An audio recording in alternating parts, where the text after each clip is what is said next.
Protect your DNA. BioPQQ can promote formation of new mitochondria. Infowarsstore.com.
Welcome. This is the 4th of July edition of the Ask Alex. We are taking your questions in the Ask Alex group from Planet Infowars. I'm here with our guest, Alex Jones. Alex, one of the questions comes to you from Girl Warrior, pretty legit username.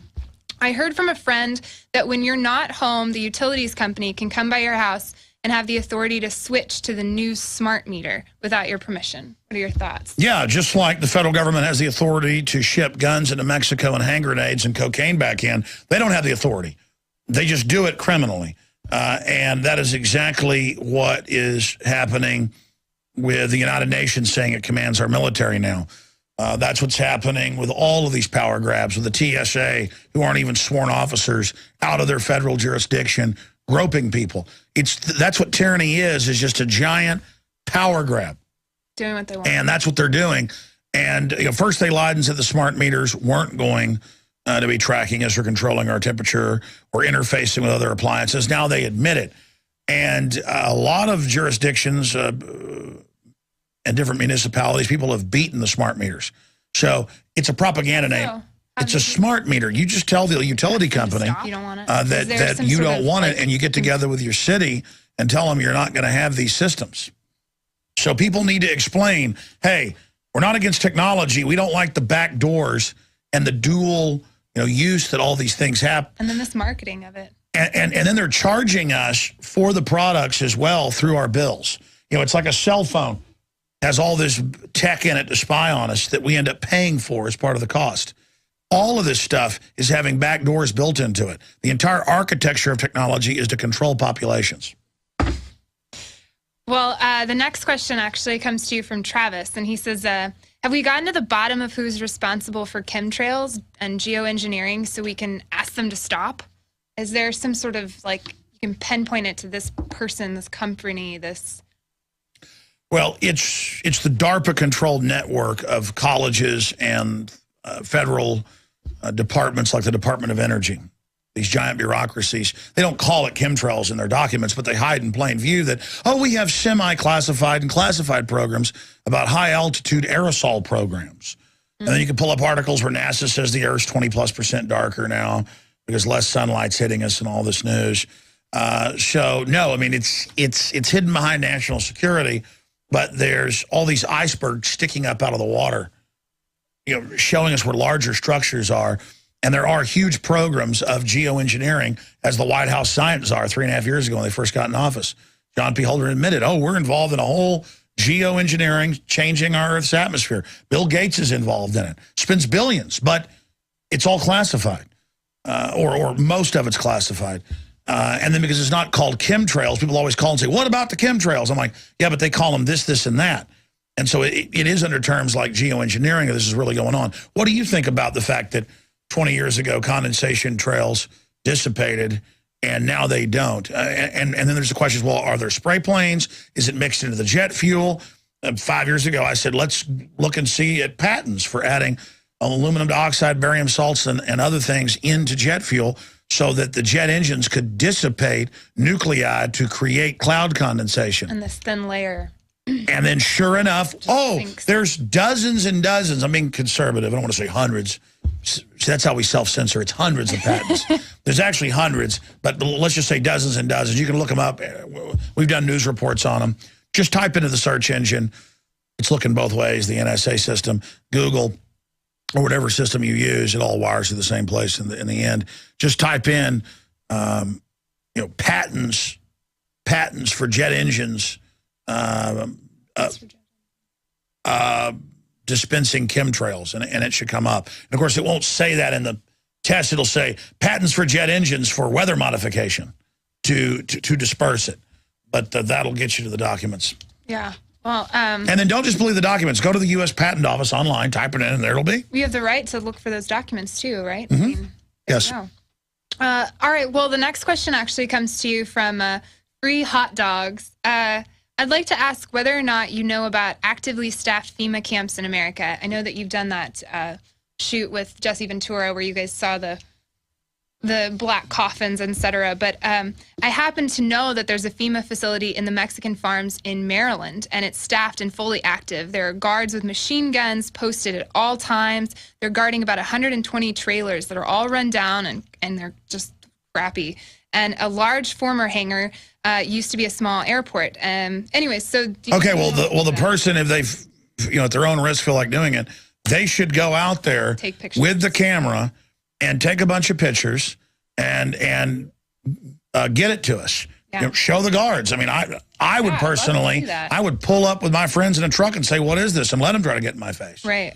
This is America. Right. And you'll learn if you grovel to these people, they get in your face. But if you pull up and say, what is this? Start taping, they'll grovel to you, at least in most cases.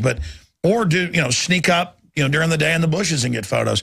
Do it however you want. But yes, they have these old military bases, FEMA emergency centers, some of them staffed, some of them not. A lot of them, they're holding illegal aliens in. And that's what they said back in the 80s in Rex 84, that when they got ready to use them, they would prime them generally with a small, immigrant population just to, as kind of its operational cover, with them just waiting. And that's the Emergency Centers Establishment Act that came out in congressional hearings. It's the Civilian Inmate Labor Camp Program. Look that up. That's a cover for it. Civilian Inmate Labor Camp Program. There's a bunch of these things going on. And it's admitted that for continuity of government, they have these. I mean, we got the Army document a few months ago that was about re-education centers. And the Army responded and said, yeah, that's our document. And, as for staffing them, no shame. No shame. No, they have no shame. As for staffing them, they, what was it, 6 months ago or so, there was on the federal websites, they were putting out the bids for companies to be on standby as managers waiting to activate camps with personnel within 72 hours. Or was it 74 hours, whatever it was. You can look it up. Right. But then it's FEMA emergency centers. But then it says barbed wire, berms, security. It's obviously a prison in the little bit of data that's there. Why would they keep in, like you said, they were doing it with illegal immigrants as kind of a test. Why would they do that? I mean, why wouldn't they just ship them back where they were coming from? Because they hold them there while the immigration lawyer stuff's going through and things. Okay. But it's just a perfect way to prime the pump. I mean, in Ventura's TV show, I took him out to the FEMA Center, Department of Homeland Security with the flag and all that, with the playground. The center, or what was it called? Yeah, it had little kids running around out at the playground, and then they took it to the congressman. He goes, oh, they're no children. Those are Martians coming down out of the sky. And Ventura's like, no, this is a bill, and I've been out to some of the camps. And the guy went, oh, I do remember those camps. He was from Tennessee, but he had like a Georgia accent. And people can watch it online. And then Ventura goes, but I saw kids. He goes, they were probably very happy children. And it was just like, and it was so weird that Homeland Security freaked out because it really showed their normal arrogance didn't work right. And it kind of clicked the wrong way. Right. So they threatened to have it, people basically, arrested. And so they pulled it off television. Yeah, and out of your TiVos and all that. Yeah. This next question actually comes to you from Freedom Spear, and it says, this is about how language is used to enslave us, which I thought was a great intro. I never hear the elite refer to themselves as human or being part of mankind.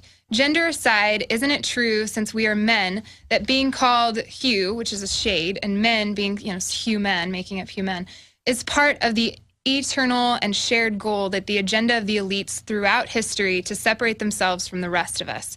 It's amazing to me that the term human is actually synonymous with caring or kindness. People say things like, "Where's your humanity? What? That's so nice of you. That's so human of you." Am I onto something, or is this just delusional gibberish? Well, what separates man from the animals is that we can manipulate and change our own environment, and humanity is seen as reaching towards being kind, compassionate, loving, things like that, instead of being barbarous like the animals. Primitive man noticed that the animals were, vicious and very mean to each other, and it was dog eat dog. And so humanity is about building a civilization where things that are beautiful and pure and scientific can flourish, instead of going back to barbarism. And so it's saying we're reaching towards humanity out of the bloody slime that is warfare and all of that. And the globalists do see it as refined, that they're cold-blooded and survival of the fittest, social Darwinist, who think it's good to be cruel and horrible and have romanticized barbarism. That is a more modern idea. So it shows how they are agents of dehumanization. Have you ever noticed that yourself, like listening to them to speak?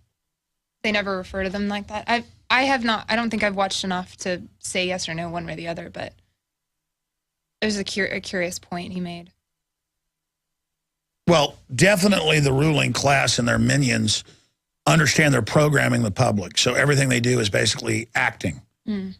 But I have noticed some of what the person raises.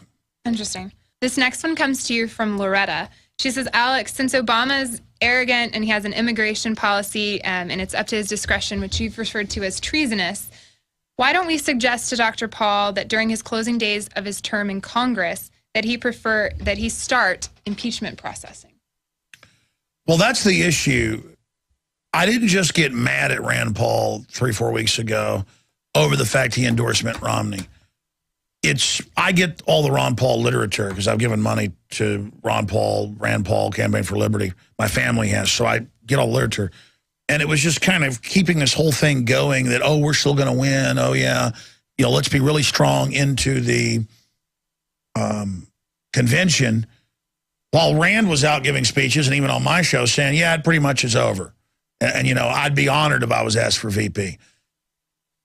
So then I watched the fact that, there was, basically two messages that were going out to everybody. And I'm not criticizing the Pauls. I mean, they're great on the Second Amendment, national sovereignty, Federal Reserve. They're great people. It's just that they'd always been so pure and not about politics and just so straight up. You could see a transitions happening as Ron Paul gets ready to pretty much retire and maybe write books, give a few speeches. And he's run a long race. Who'd blame him? Yeah. I mean, I'm surprised he can see straight. He's 70-something. 76. I mean, I'm exhausted up here taping this right now. I'm 38 years old. So I'm not here judging. It's just that I've seen a lot less, hardcore stuff coming out. And I would have liked to see, Ron Paul pushing for actual impeachment. I would have liked to seen Ron Paul getting more aggressive now when he had all this political capital. And instead, it's all being kind of put into Rand being given respect by the Republican Party power structure. Do you think maybe that was his reasoning for not doing it, to help his son in a way? I mean, it's all speculation, I know. Well, no, I mean, his political advisors have said a lot. Yeah. I mean, they've said, oh, we got to endorse Romney. The Republicans will like us then. Well, why didn't your dad just support the wars then if you want mainline Republicans to like you? Right. So it's just a changing of course. I mean, they still stand for good things. It's just the old Ron Paul did not endorse McCain. And 4 years ago. Yeah. And people say, well, this is his son. This isn't Ron Paul. But Rand Paul was sold to us that he was like his dad. Exactly. And they use, that Campaign for Liberty list and all that to support him. And I like Rand Paul. He's fighting the TSA. He's fighting expanding, some of these wars. He's fighting a whole bunch of issues. It's just that he's compromising a lot more than his father. And if he continues to compromise down the road, there is a major change, of course, there. And so people say, hey, wouldn't it be great if Ron Paul did this? Wouldn't it be great if Ron Paul did that? Yeah. People put a lot of faith in one person, though. I mean, I see that over and over just on Planet Infowars. People are constantly asking, Alex, can you sign my petition? Alex, can you do this? Alex, can you give me this suggestion? I think it's just human nature. We want to just support one person. It's the little things that we do, we forget about, that we can make a difference. Exactly. People think there's like some magic bullet, silver bullet that's going to do it all, when it's a process. I mean, people have to get back to basic understanding of how government works and then not put up with it. Right. And then get angry and go into city council and the legislatures and everywhere and say, listen, crooks, we know what you're doing. I mean, that's the only thing that has any hope, and the system knows we're going that direction. That's why they're openly arming to the teeth in a huge military buildup against us. I mean, this is real tyranny. You know, we use that word tyranny, but I mean, this is it. And the globalists are precipitating this collapse. And I think a lot of people, including the Pauls, are just circling their wagons, because what's happening is so big and so dangerous and so volatile, and so much of the public is totally in la-la land that I understand the allure of meeting with Mitt Romney and him saying, oh, I agree with a lot of what you're saying, and hey, I'm not Obama, so hey, let's support you. Yeah, the Republicans are going to save us. But the Republicans are bought and paid for by the very same interest that gave us Barack Obama. And nowhere do you see that being more closely aligned than all this criticism of Obama and his horrible government takeover plan, much of which came from Mitt Romney. People say, well, you know, he wouldn't have the IRS enforce it. Whatever. The point is that potato. Exactly. There's so little difference, but I'm going on and on here. I like it. I like getting you to go on and on. This next question actually comes to you from Anouk. I think I'm saying that right. What do you think is the role of my royal shell queen Beatrice in the New World Order / Bilderberg? After Bilderberg, she was visiting Turkey, and the Dutch press don't even mention it. Well, the Dutch royal family sued the Associated Press a few years ago because they were down in South America, I think on the Brazilian coast, riding jet skis around their yacht right off the coast, and they were saying... In like a public space? Yeah, they were saying the AP should not be able to photograph us. Just pure arrogance. Ugh. They have all this PR, how she's a nice old lady, rides bikes. And does she have an ice cream cone too? Yeah, well, I was about to say, and Warren Buffett's got an ice cream cone. I mean, real tyrants. She owns most of Dutch Roll Shell, part of BP. Her dad was a big Nazi and big globalist eugenicist with Prince Philip, setting up the World Wildlife Fund so they could, use it as a smuggling front for, smuggling animals. I mean, it's just everything you see with them, it's the opposite. Mm. And her dad founded Bilderberg, along with Joseph Rettinger. So I'm pronouncing that right. But people ask, what's her role there? I mean, she's right at the top of it. And she's, she's related to Queen Elizabeth. I mean, this is the ruling class. These are the people who have this whole oligarchical system that they've built. Where did you find out that her dad founded Bilderberg? I mean, just for people that want to find out themselves. Sure. Those documents have been leaked. The BBC's reported on it. Okay. Their first official meeting, they had it under other names, was in 1954 in Oosterbeek, Holland. Okay. We've gotten the private papers of U.S. senators that we've published and leaked, but I mean, it's not debated. Bilderberg itself, since it's been forced out in the public the last decade or so, admitted a lot of this. But I mean, Queen Beatrix, we've gotten the list before. She's, kind of like the grand poobah of it. Well, I hope that answers your question, Anouk. All right, this next one comes to you from Ronan for Liberty. And he says, here is why I haven't heard you talk about, Alex.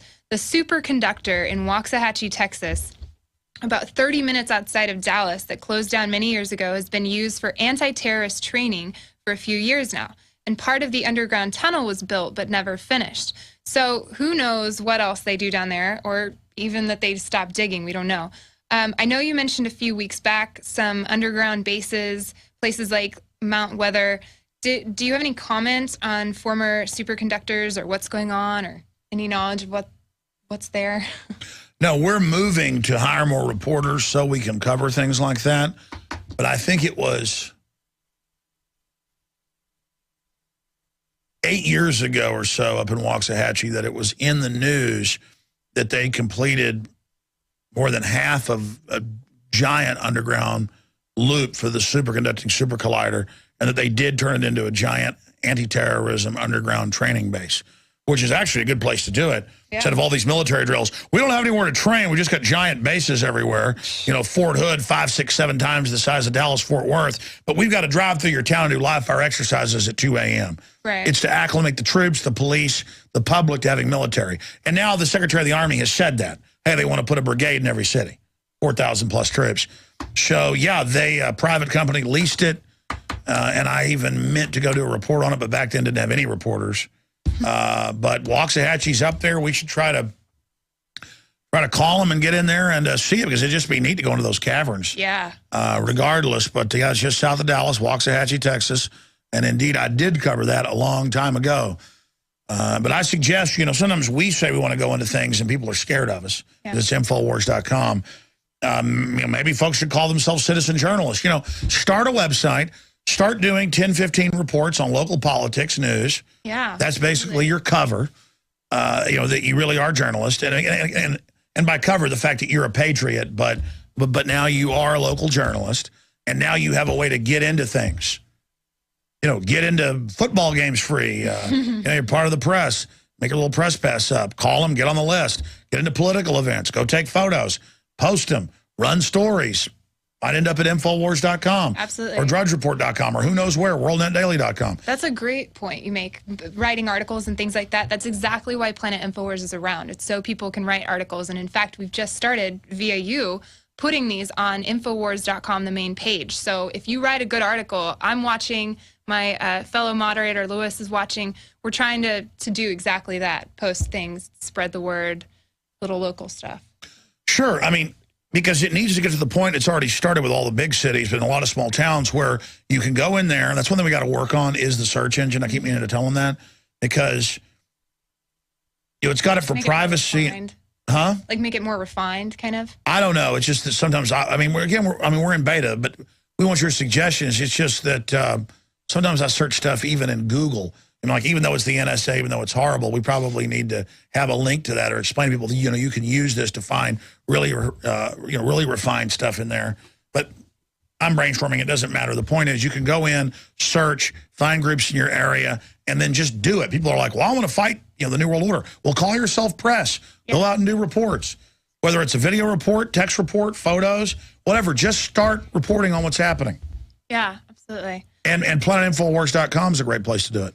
I actually, this next question is it is about kind of local situation. It's actually from several users, Lightningfoot, Nick, Kevin, those are just to name a few. They've all been asking about Colorado, it's on fire, and other areas. What do you think? The government may be fueling these somehow? Do they have the ability to play with our weather system to make this happen? I mean, we all know. Yeah, that goes back to the chemtrail question. Right? And I have news for you.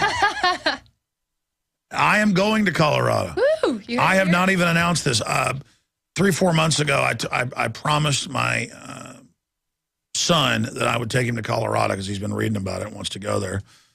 And also, there's all this hysteria and fear over 5-6 fires. It's like when you have fires in Dallas, do you leave Texas?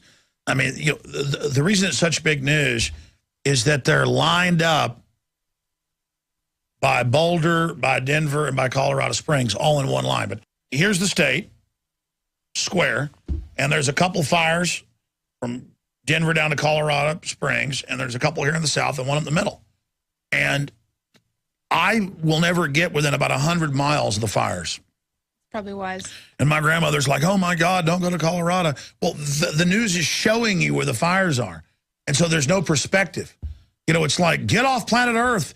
There's Aboriginal natives in New Guinea that will eat you. And it's like, but it's all the way over there. I mean, you know, it's 10,000 miles away. Well, as far as fires are, if you're 100 miles away from one, I think you're pretty in the clear. I mean, here's an example. They had really bad fires and a bunch of Bastrop burned. And then where I live outside Austin, there was fires like, you know, 6-7 miles away. And sometimes you could smell the smoke. But I mean, family's like, well, should we get out of here? And it's like, no, you know, if the fires come toward us, we have like 3 or 4 escape routes. It's not like, oh my God, it's the end of the world. Fires are going to get us. But yes, while I'm there now, I can report, check out any chemtrail action for people. But I'm going because some of my family was like, oh my God, you can't go. And I'm like, watch, I'm going to go. And the real danger is driving down the road. That's statistically one of the #1 causes of death. It's not the fires. I think a couple people have died, and it's terrible if you're who died, but right. Hundreds of thousands die a year in car accidents. So what's dangerous is car accidents, not the fires. But one of the users actually said, remember when you were talking about the Russian troops in Colorado? Do you think there's a tie-in at all?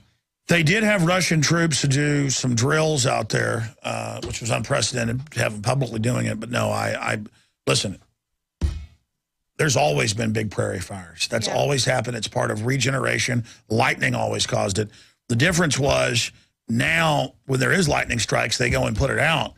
So the big fires never get going to burn out all the dead wood. And they don't let people cut down fire breaks on the highways of old dead wood. They don't let them clean out these forests. So that's making it a lot worse. So there's a lot of things, but there's always been fires. Yeah. Yeah, I mean, Al Gore's on the news saying, look, there's fires, pay me money now. The sea levels are rising. That's why I just bought a big palace on the ocean. Right. We're all dead. It's over. Things like that aren't the issue. Fukushima blowing up, that's an issue, and them saying radiation's not a problem. Or GMO food we're eating every day, or fluoride in our water, or vaccines and autism from 1 in 25,000 to 1 in 58. That's the statistically. But again, everybody, like I said, scared when they go swimming, the shark's going to get them. Right. I mean, I got to admit, I could be swimming around a lake, and I'm like, I wonder if a crocodile's down there. Even though there aren't crocodiles around here. You're a little curious, like, here, crocky. Well, no, I mean, you ever gone and jumped in a lake by yourself? You're swimming, and you're kind of like, maybe I should have thought twice. Well, no, but it's real clear, and there's like an old, submerged log or something. It looks like something. You're like, what is that? Or you turn, there's like one time, I was swimming around in the lake. I like to go out to the lake and swim. It was real still. And I looked over, and it was about an 8-foot alligator gar. And let me tell you, that was creepy because it looks like a sea monster going through the water. Oh, yeah. And they've got big, long, lot of teeth, but they don't attack humans. Unless it's accidental. There's a few cases of people out in a float and their fingers. And like pals like a giant barracuda. No, I'm good. Anyways. Good. I'll stay on the raft. All right. The next question comes to you from Timothy. And he references Rwanda in 1994. The Tutsi people, 800,000 decry law. They told them they had to register their guns, their ammunition, everything. And then they murdered them. And then they murdered them. And the UN sat around and helped do it. And then it was on our news that the UN was over there helping. But it later came out the UN was slaughtering them because they were the ruling class and they wanted to take their property. Well, his question is, is that what it's looking like it's going to be here? Yeah, the globalists would like a total collapse, re-education type deal here. But there's so many guns, they're not going to get away with it. Good. Nice answer. All right, this last one is really to end it off. Thank you, Christopher. This comes to you. It says, are you coming to the Grove this year? Referencing Bohemian Grove. And he says, let me know. I go there often, and I may be able to help if you and others attend to make the trip. And we also might be able to offer hospitality. It's not really a question, more that just I wanted to insert that in. I thought that was a nice token. Yeah, no, I won't be able to go out and to the Bohemian Grove this year. In 2000, I infiltrated it. A couple years ago with History Channel, I went, but locals wanted to help and then just reported we were going there. And I was like, I told History Channel, I said, that guy was a spy. They're like, oh, there's not spies. And then they were waiting for us when we got there. I'm not saying this guy's saying that. Right. But if I was going, I wouldn't tell you I was going. Gotcha. Even though I'm going to be going out west in an RV. No, I'm not going to Bohemian Grove. Okay. In fact, I should be back even before it even kicks off. But I am going out to Colorado. Cool. Very cool. Well, but everybody else should go out there. Yeah, why not? Yeah, Christopher, what's stopping you? You're already there. You're already familiar with it, apparently. All right. Well, thank you, Alex Jones. I appreciate your time. He's a very busy man, so we're very come on. That's why I'm here, is to talk to people. Yeah. And I like the idea that listeners had. Was it your idea or the listeners, the users of Planet Infowars to do this? It was my idea. Well, it's a good idea. This is the 4th one. And you can watch it all at prisonplanet.tv. And we want to see your questions in the group there at planetinfowars.com. Absolutely. And until next time. Thank you very much. See you next time. Yeah, great questions.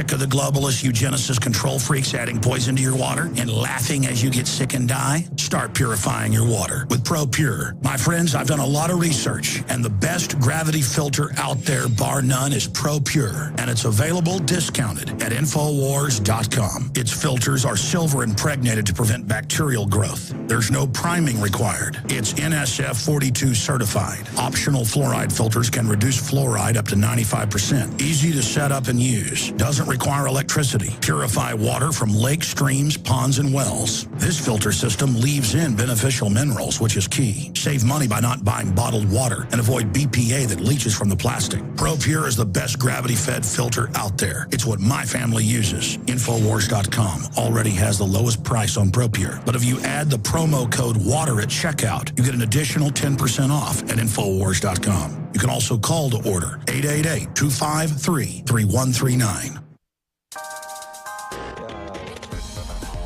Hi, I'm Christy Hightower, site moderator on Planet Infowars, here to let you know how patriots like you are talking this week. Have you ever thought about the greatest risk to civilization, biologically referencing? Well, user Rosso has, and in his article, The Greatest Biological Threats to Civilization, he references something like 20 different known biological threats: anthrax, cholera, Ebola, different things like that. He gives you fatality rates, symptoms, how it would affect you, and these are just the ones that we know about, much less ones that might already be developing against us. Then there's an article by In Like Flint, The Universe, Ancient Astronauts in Atlantis. He starts by telling you a story from his childhood, how his fascination with aliens from above coming down and giving us technology from ancient civilizations ago, and how the in the know now are holding this information, withholding it from us.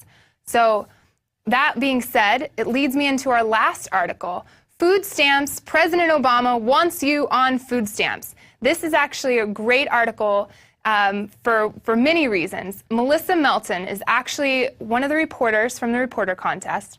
And this article was featured on the Infowars homepage, and it's still a featured article.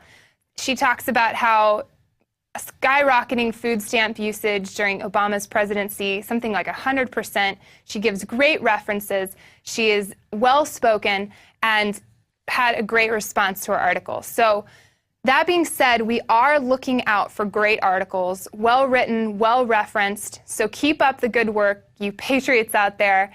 And that being said, also, some other things on Planet Infowars, you can find the deal of the day, like In the Fed t-shirt. We had that on sale for $12.95 in the sidebar, and that's only on Planet Infowars. Other things like groups that you can join, get active, create missions, meet people in your local area. So keep up the good work. We are paying attention, and thank you so much, Patriots. Till next week.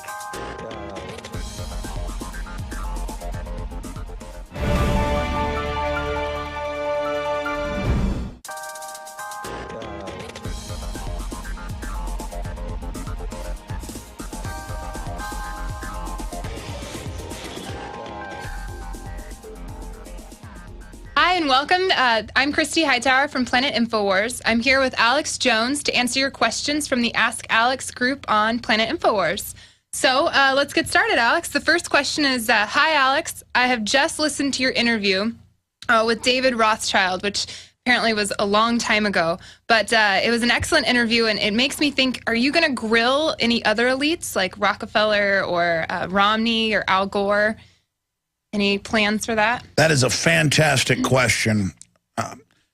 We were able to get the heir of the Rothschild fortune, one of the top heirs, David de Rothschild, on because he had a book coming out that showed polar bears that couldn't swim dying, and give Al Gore all your money, right. give the Rothschild Carbon Exchange that they own money. That's who runs it. Like Australians, it's the only country to fully implement it. Pay money to them to even live. Oh, you're Rothschilds. We pay you money. How do we pay the banks money now through health care? It's a tax directly to them. I mean, just incredible. 35 million Americans being forced on. And people ask, how did you get Rothschild? Well, I'm telling all the radio producers out there, people who, radio producers know, but people who don't understand on the internet, some said, you must be working with him, you got him on. No, he was doing a book tour And that's how you can get famous people on, is when they've got a book out, you can call their publicist or send it, and they just put you in the queue. So it was supposed to be a 10-minute interview. But once I baited him and said, oh, you're going to hang up. Oh, you're scared. He stayed like 35, 40 minutes. And he said insane things like, oh, my gosh, the reason that the ice caps of Mars are melting is because it's closer to the sun than Earth.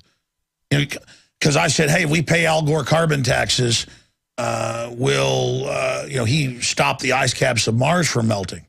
And he said, no, that's preposterous. It's closer to the sun. That's why its ice caps are melting. And, of course, everybody knows it's Mercury, Venus, Earth, Mars. Exactly. Not Mercury, Venus, Mars, Earth. Right. So it just shows the incredible hubris of these people. And here we are 5 years after I interviewed him. And, of course, that's famously also a clip of that's in my film Endgame. It's been totally exposed and blown away. By the way, this is totally unscripted. Usually she comes in and I kind of have 10 seconds to look at the list. I didn't even look at it, didn't even know about that first question. No. So I can't wait to hear what the next one is. Whacking them out here. I'm sorry. These are almost good brainstorming sessions. That is a major thing I want all the producers to go after. And that's why when we hire all these new reporters, and the great work you're doing is you guys can just go after whoever you want. And you've seen them setting up all these mini studios with lights and cameras and Skype. You're going to be able to just get somebody on, interview them. Awesome.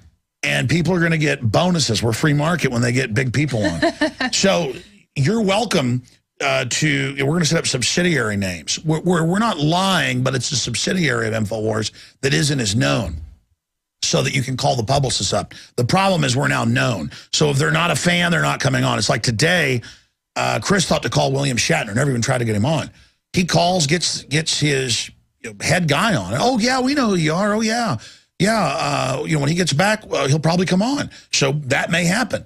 So it's almost, it's random. You can call interesting scientists, who knows? A lot of them are already listeners, whether they're artists, poets, journalists, the famous journalist, Pulitzer Prize winner, Chris Hedges, who is suing over NDAA and actually got it partially overturned.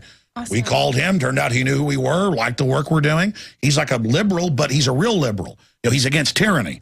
Not, oh, well, I like Obama's tyranny because I'm a Democrat. Right. But I don't like Bush's tyranny because he's a Republican. Segment. So for our producers, because all we've got right now is Chris, who's great, but he's overworked. He's even running the board some, dealing with my media things, and he's doing a great job on the radio.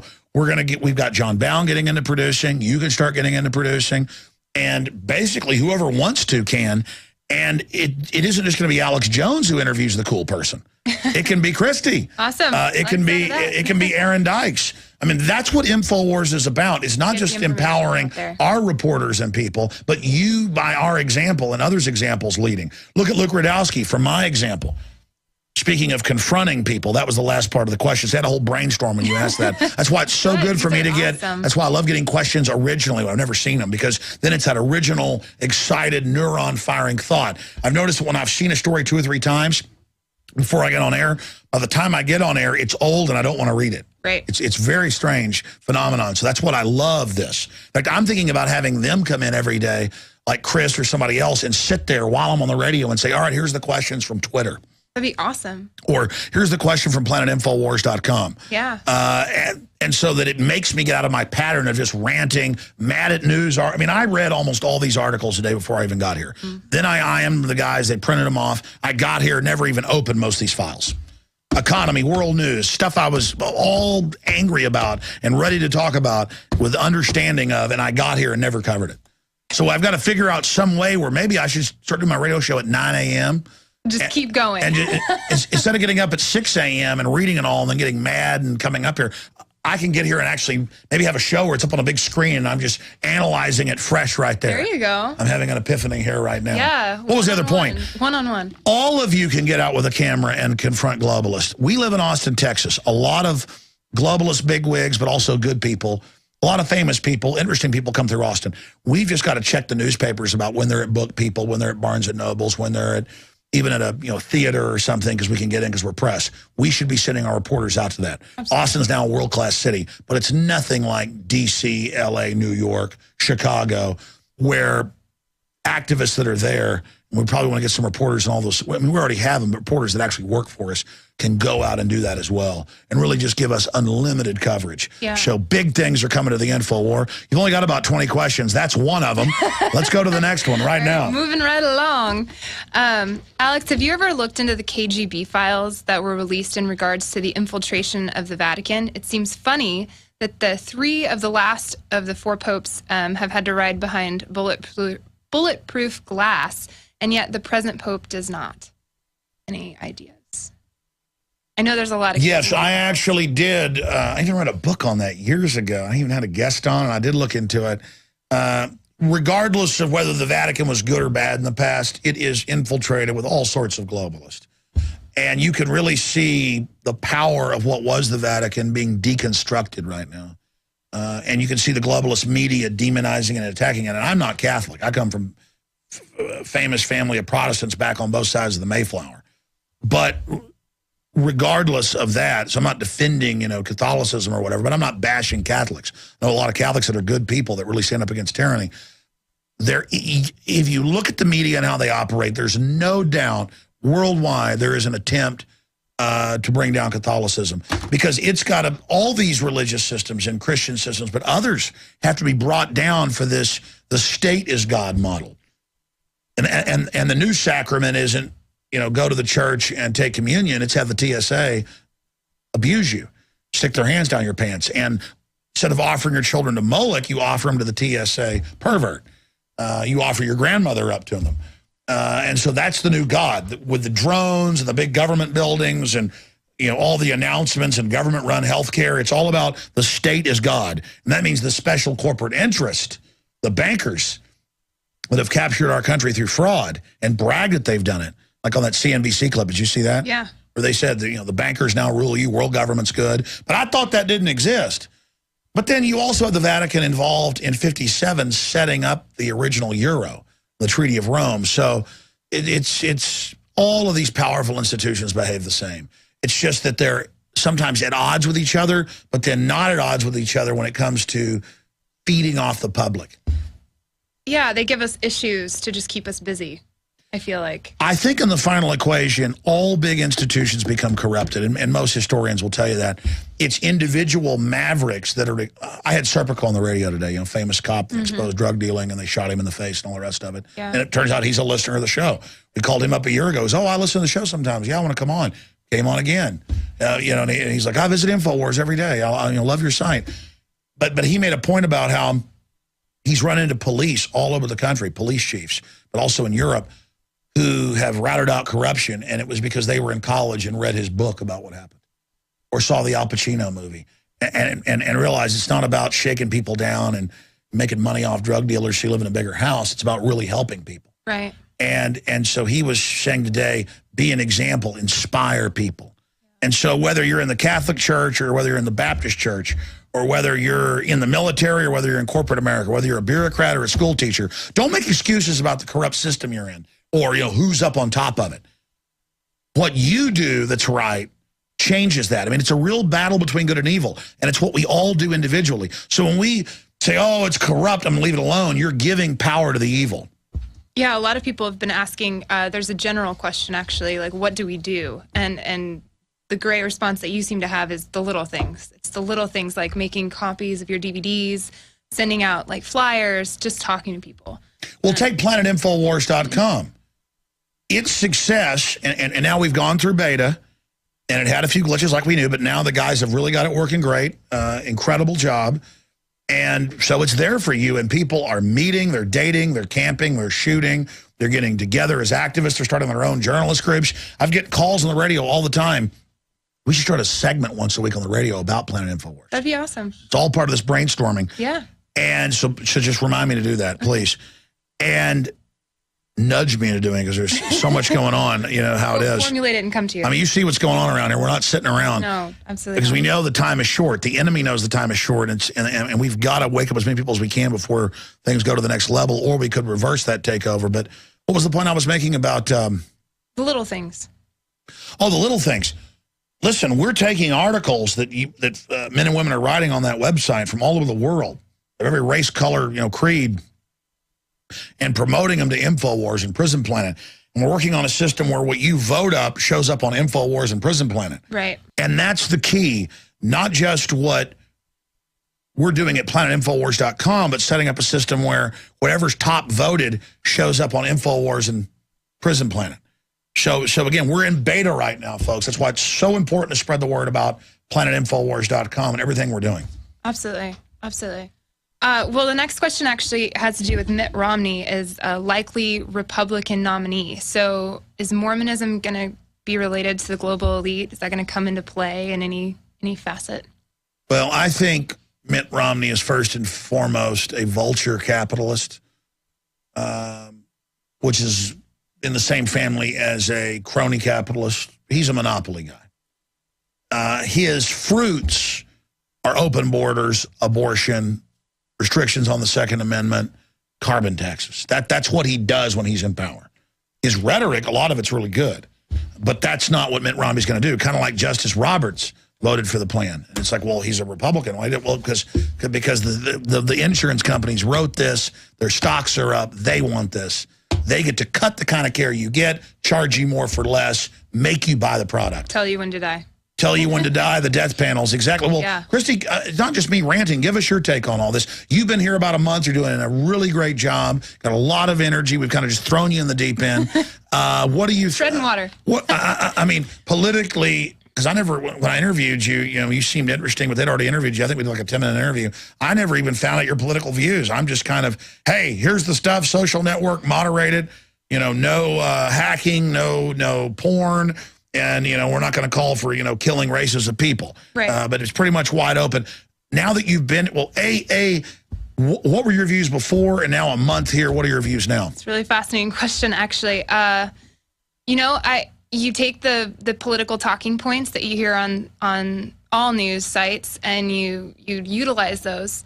And so you realize that that's all they are, just talking points, that you're really not delving into the reason that they're there or even paying attention to the fact that you're getting kicked in the butt no matter who you vote for president, Republican or Democrat. It seems to just keep going in that one direction no matter what's going on. So politically, I would have to say that I was very close-minded in terms of understanding how the world worked. I'm still not there, but yeah, it's eye-opening, especially moderating comments. You see what people are saying, and you see what they're... But you're totally already there. I learned so much from the comments, how trolls operate, Absolutely. But also nuances, how smart folks are, the points they make. Serpico said that today.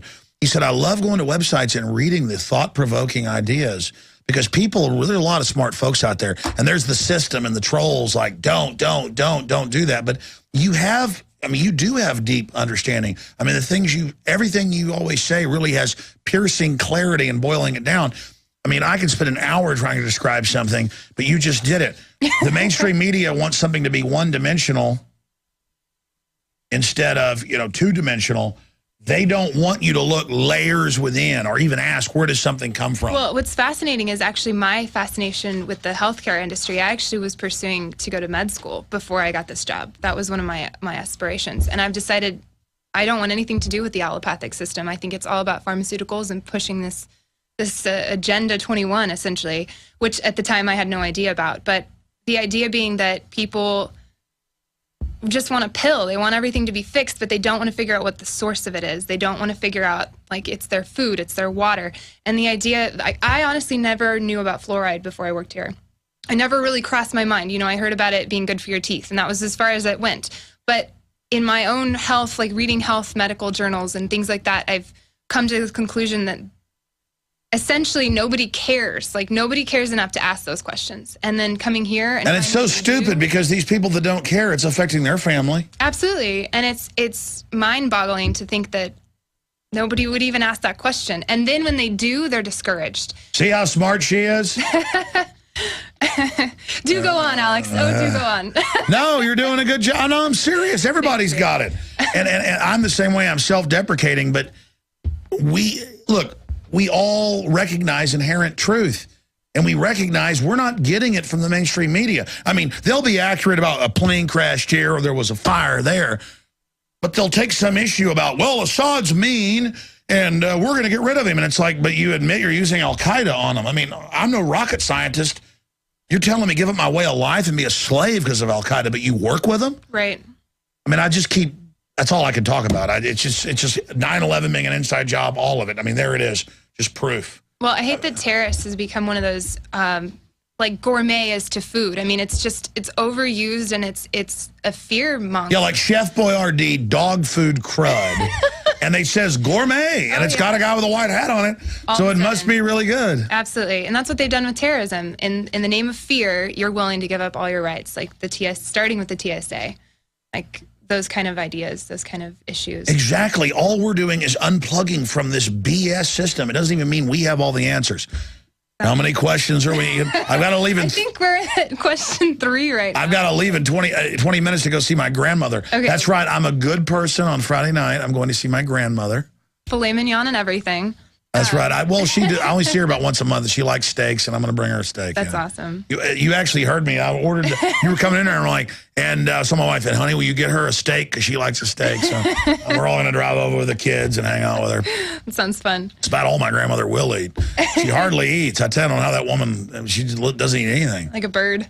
Yeah, she is like a bird, but you bring her a little fillet, she'll eat it. Oh yeah. Anyways. Well, the next question actually is it's from Ian. He says, I recently saw a picture of a drone that was used in a news article. On the back, it had a NASA symbol. And I know that NASA has stopped sending ships to the space station. Does this mean that NASA is no longer doing that, and instead they're working with the national defense? Well, great question. NASA, since it was set up under the office of the president in the late 40s, has always been a military operation. And so much of the secret government is actually under NASA. The space program was only their PR campaign to sell you on budgetary funding. Conservatively, it was about 80% until the last few years of NASA funding went to secret projects. Like, oh, secret launch of NASA. Now it's over 90%. And the 1930s technology of Wernher von Braun, was the big Nazi expert. He drew and designed the space shuttle in the 30s. Right after Hitler had come to power. He became his head of projects. So he came over to the U.S. in the 50s. He was taken actually after World War II in the 40s, 45 to be technical. And you've got the Goddard Space Center. He was also a big Nazi. So and it wasn't just Nazis in that. It was Nazis over intelligence. They said, oh, we like your model. You're the boss. So they actually took about 14,000 top Nazis over here to run everything, including nerve gas. Paperclip? Is that Project Paperclip? Yeah, exactly. A rat line, paperclip. But they also would have the Nazis run the programs to they'd bring some young troops in and nerve gas them in a chamber just to have the Nazis see if they could get U.S. doctors to go along with it. Well, we've got to kill these troops because if we get hit with nerve gas, millions will die. And, it's for the greater good. So they killed foster kids, everything. But the Nazis knew it was like how to get somebody into evil in the name of good, the greater good. Like that film on vaccines that we carry at Infowars.com. It's called The Greater Good because that's the big sick joke. But it's a whole nother area of discussion. And people are like, oh, we don't hear about the Nazis or the ultimate evil all day.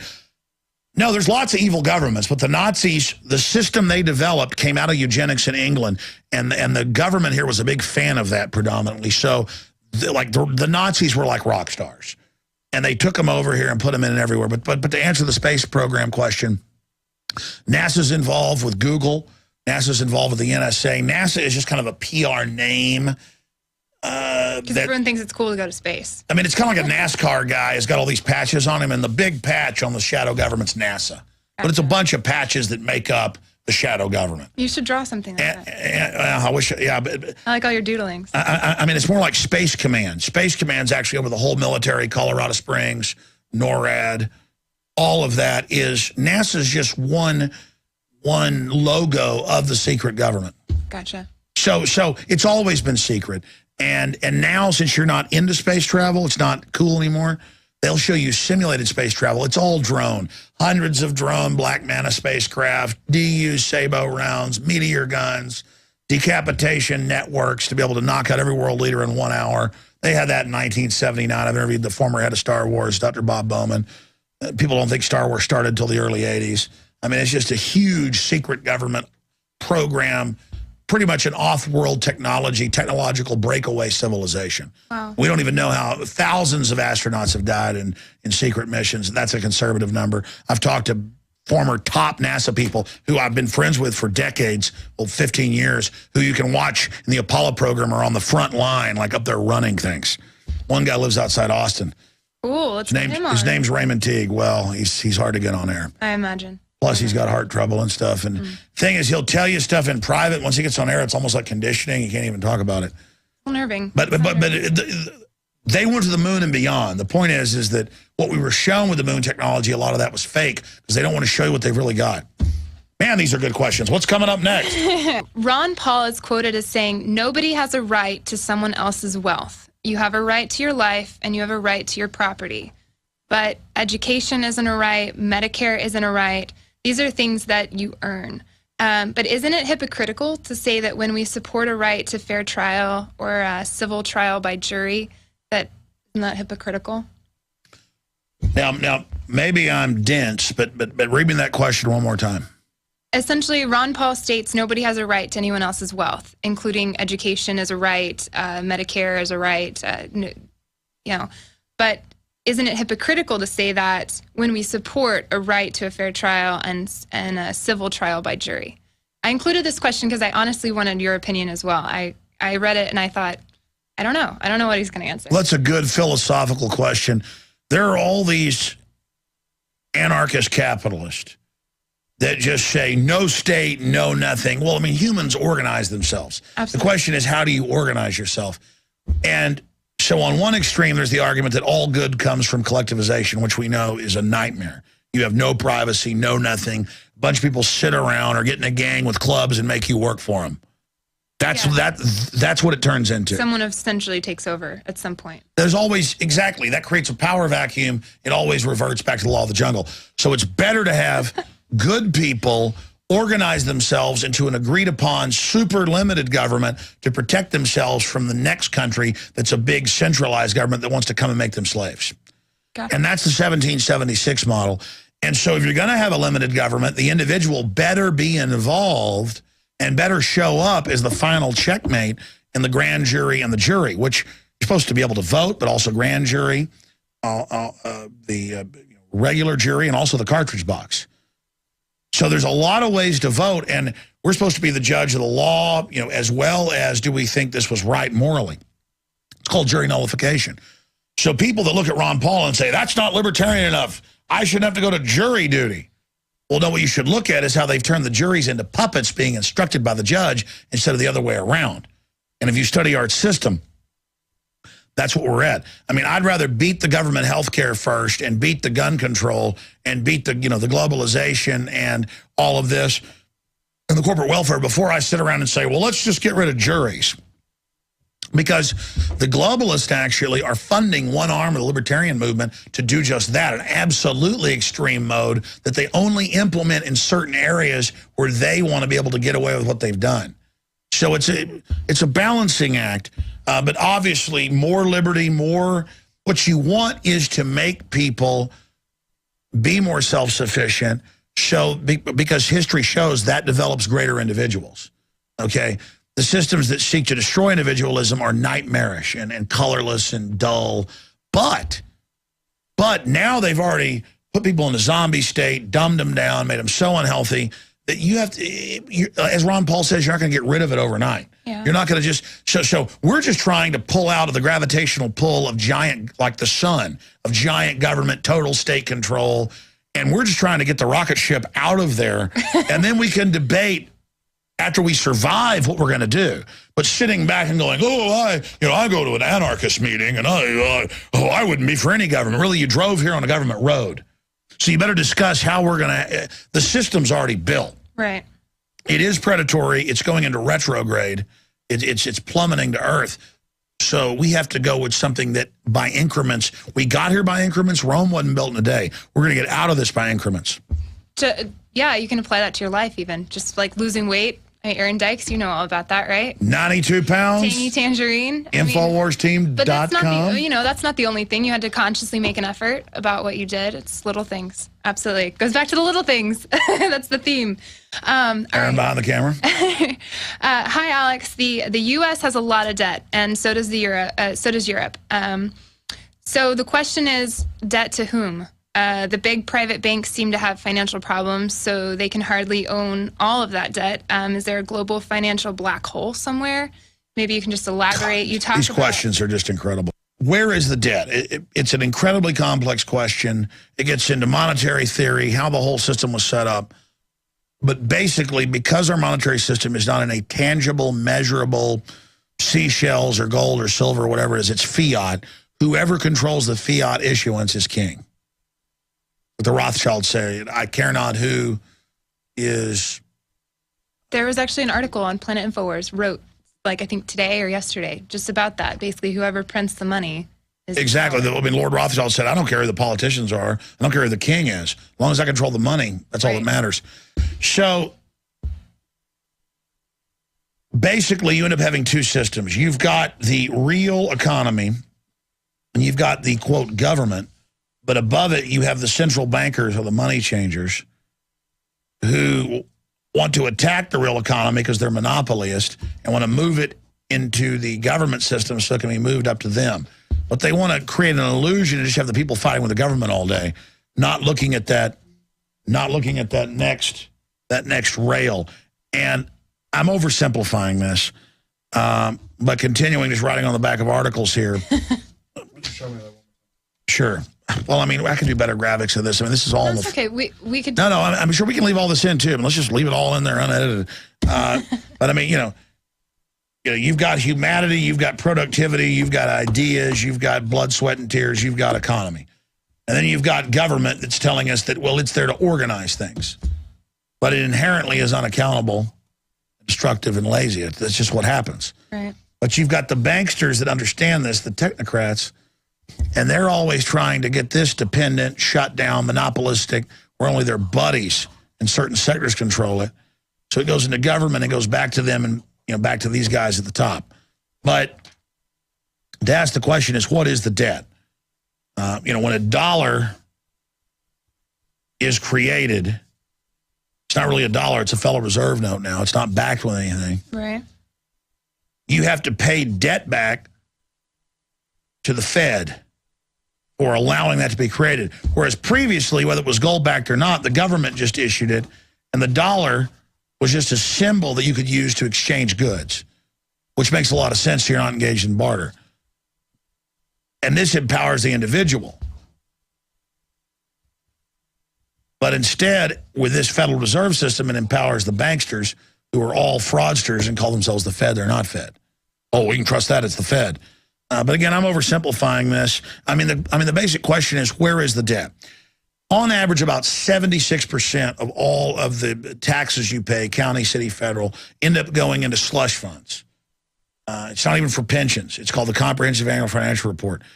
And the 24% or so goes into the budget that we hear about. And they want the budget, the banksters, to always be in trouble so they can have all these ads and TV shows about how you're in debt and you didn't pay enough and things are about to collapse, so that you get deeper in hock to them. It's basically loan sharks. They are fraudsters, so they want to wreck the economy so they can come in with fiat money and buy it up after they've wrecked it.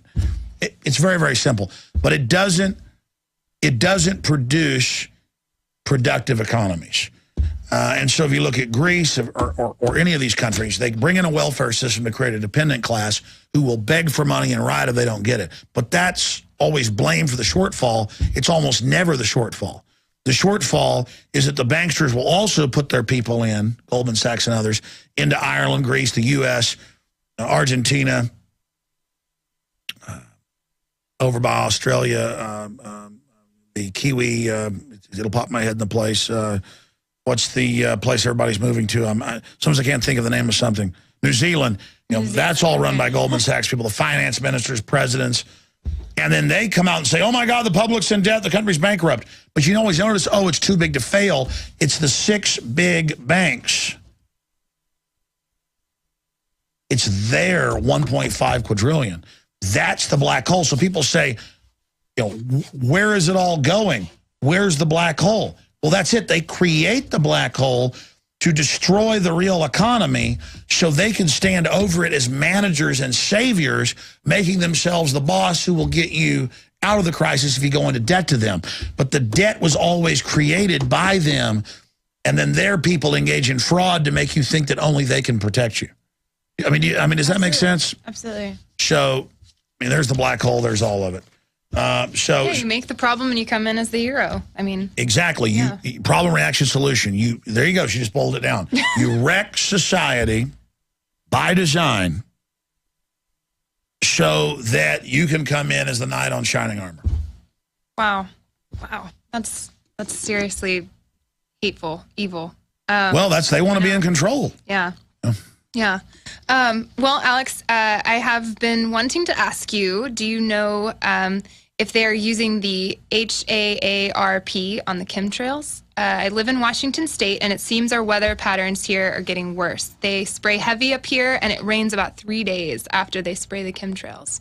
So now they want to bankrupt the country. They admit there's a weaponized weather program. They admit the program's real. A guy got a Nobel Prize in the 90s, early 90s for it. And they are trying to bankrupt this country, like $20 billion to move General Motors to China. Yes, there is a weapons program. They do ionize it. That part's is in the patents. It's real. We just don't know exactly what they're doing. We just know the program's going on. Right. And I've been saying this 17 years. They didn't admit it till 4 years ago. And exactly what all the researchers said, barium salts, aluminum dioxide, and then it's like, oh, yeah, we're doing that, but it's classified. And what they do is they add it to the jet fuel where the engines, and it disperses nuclei, and they do it in key weather. It's amazing. You can even see the patterns over the ocean. They even have. When you were a child, how long did a condensation trail, a contrail, stay up there? I remember thinking, wow, it's so cool how they stay up here for so long. I didn't think they would, but I don't know, maybe 30 minutes, something like that, hour. How old are you? You never ask a woman her age, Alex. Let's say under 30. Let's go under 30. Okay, I never even asked your age. No, the point is, I'm almost 40. Condensation trails dissipated in a matter of minutes, if not seconds, until the mid-90s. And now they persist, as they call them, and they stay there.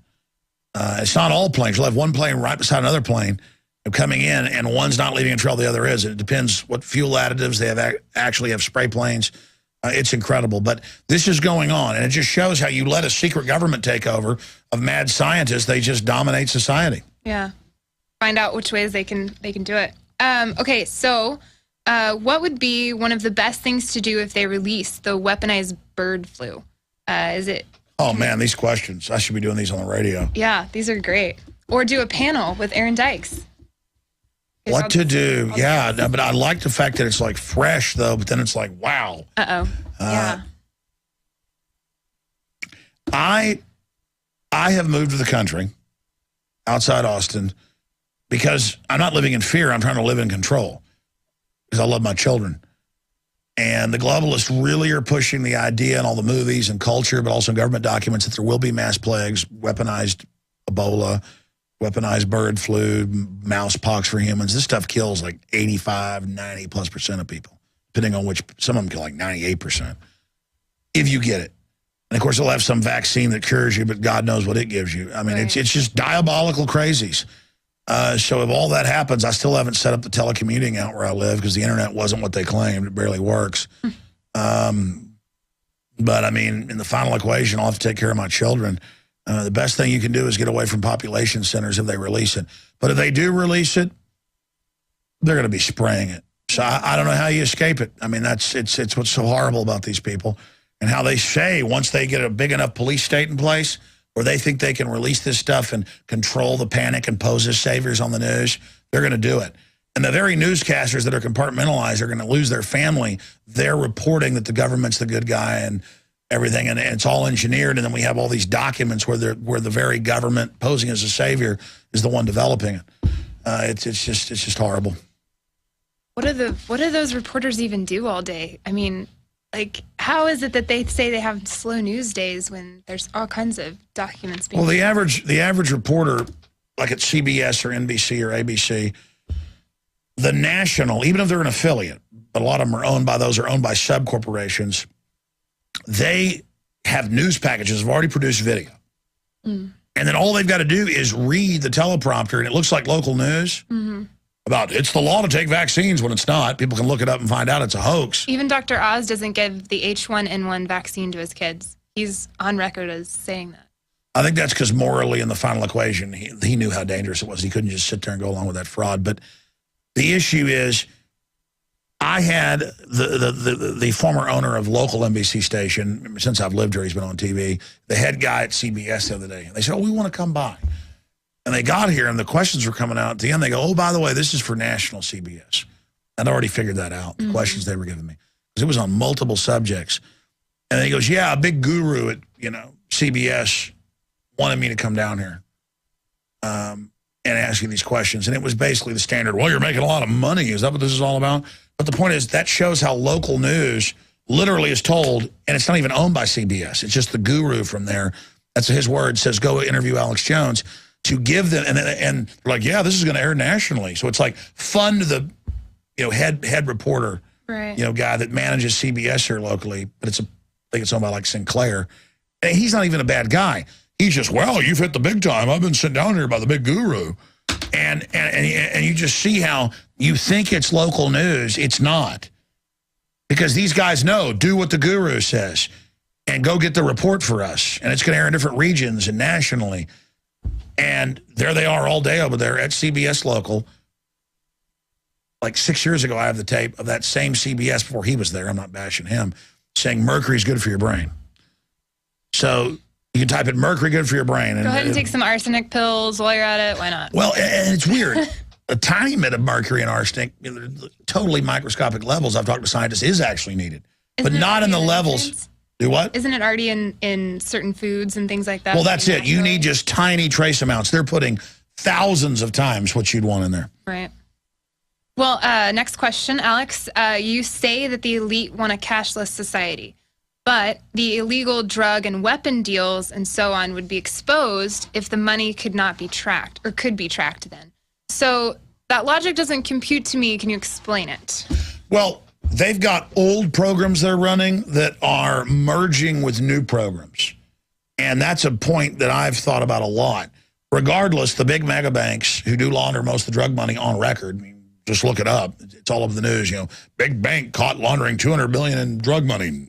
No trouble at all.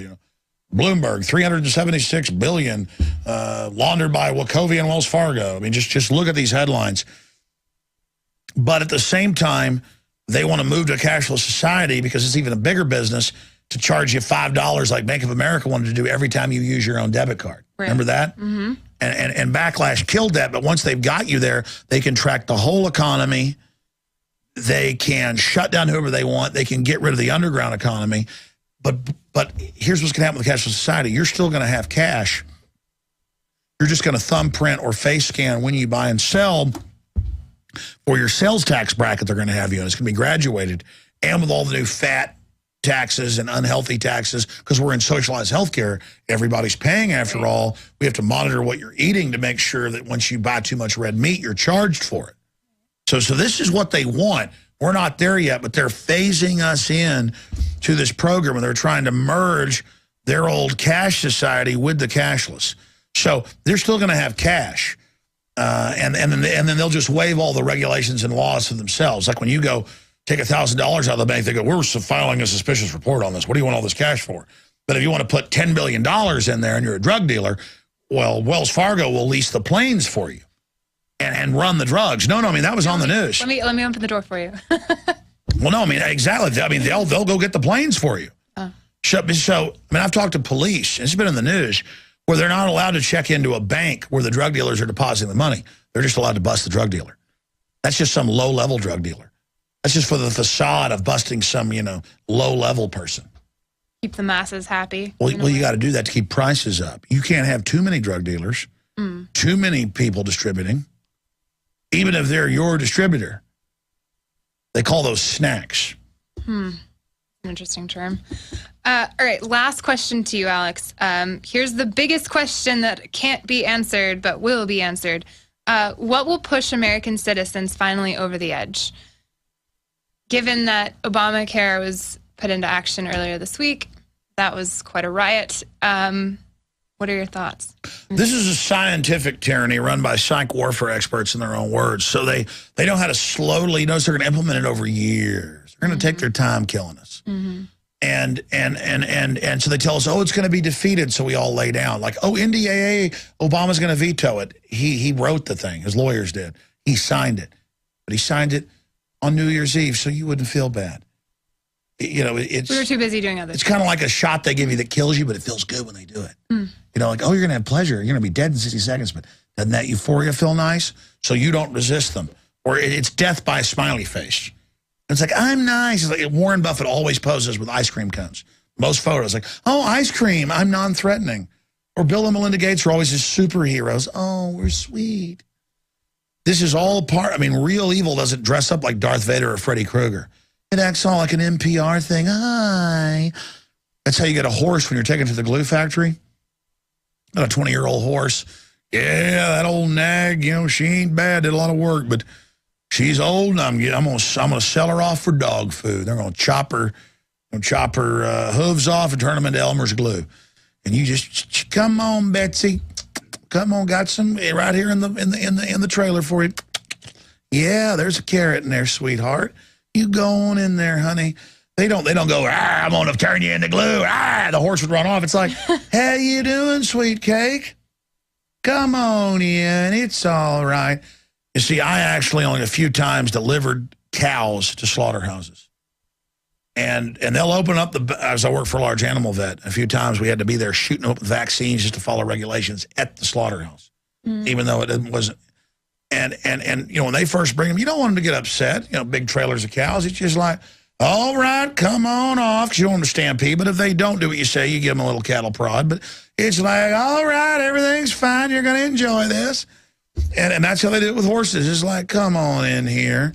You know, when they walk over to a horse that's broken its leg in a race, they don't come up and try to scare it. They're like, it's all right, it's all right. And they take the handgun and shoot it in the head. It's just, oh, we're NPR. We got a nice, friendly NPR voice. You see how that works? And so that's what it is. It's just all, If we can break people out of their trance, we could collectively at the grassroots have the minions of the system realize that this is going to destroy their children and their future.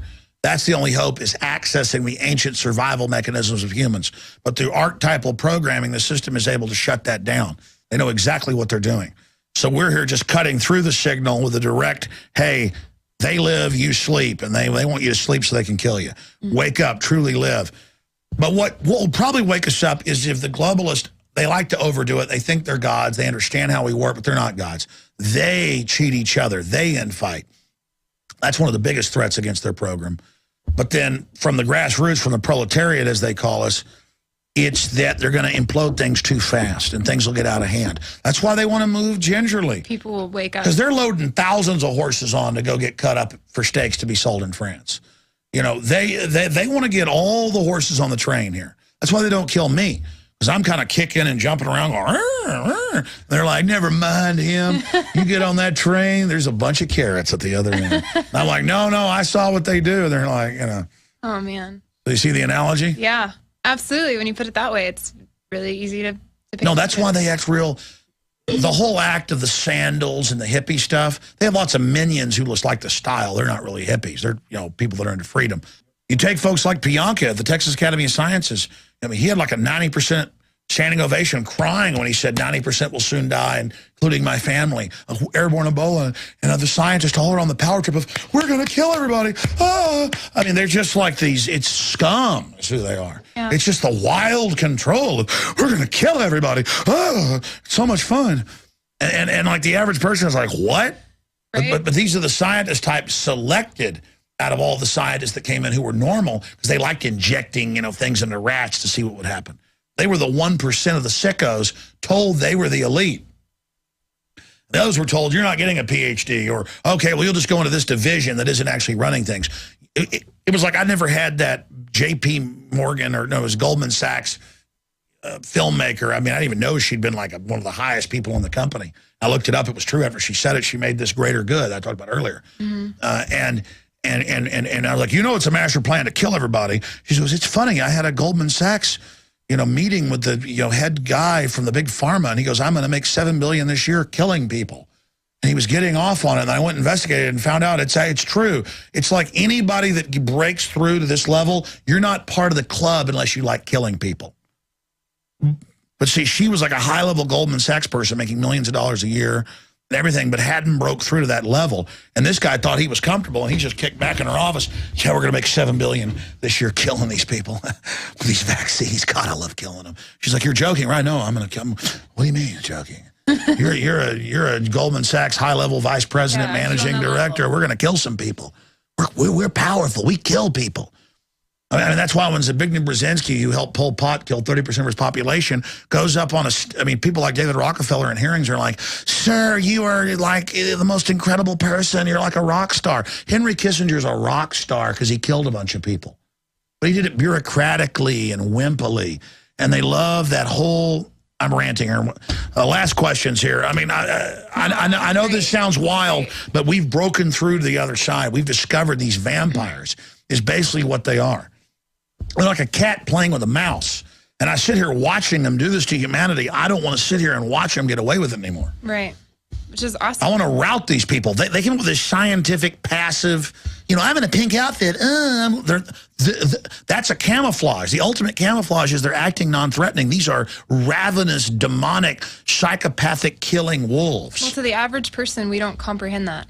Like, I don't want to kill anybody. I have no desire to kill anyone, so why would anybody else want to do that? You just don't realize the power of it. I guess I'm not that high up yet. Alex Jones, thank you so much for coming on and answering these questions. Thank you. I mean, I know that was like 40 minutes. That was wonderful. Again, I'm Christy Hightower with Planet Infowars. Send all of your questions to the Ask Alex group at Planet Infowars. And till next time. And we're going to start a lot of other stuff, too. I mean, we're trying to get the articles you write up on the main Infowars.com, prisonplanet.com.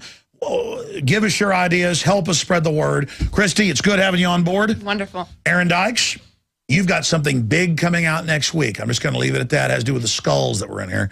It's big. It's big. Big secrets. Oh, awesome. That was one of the questions we only have so many questions we can ask at a time. Well, it was supposed to come out earlier this week, but it's an ambitious project. Okay. They're excited. Awesome. All right. Thank you. Absolutely.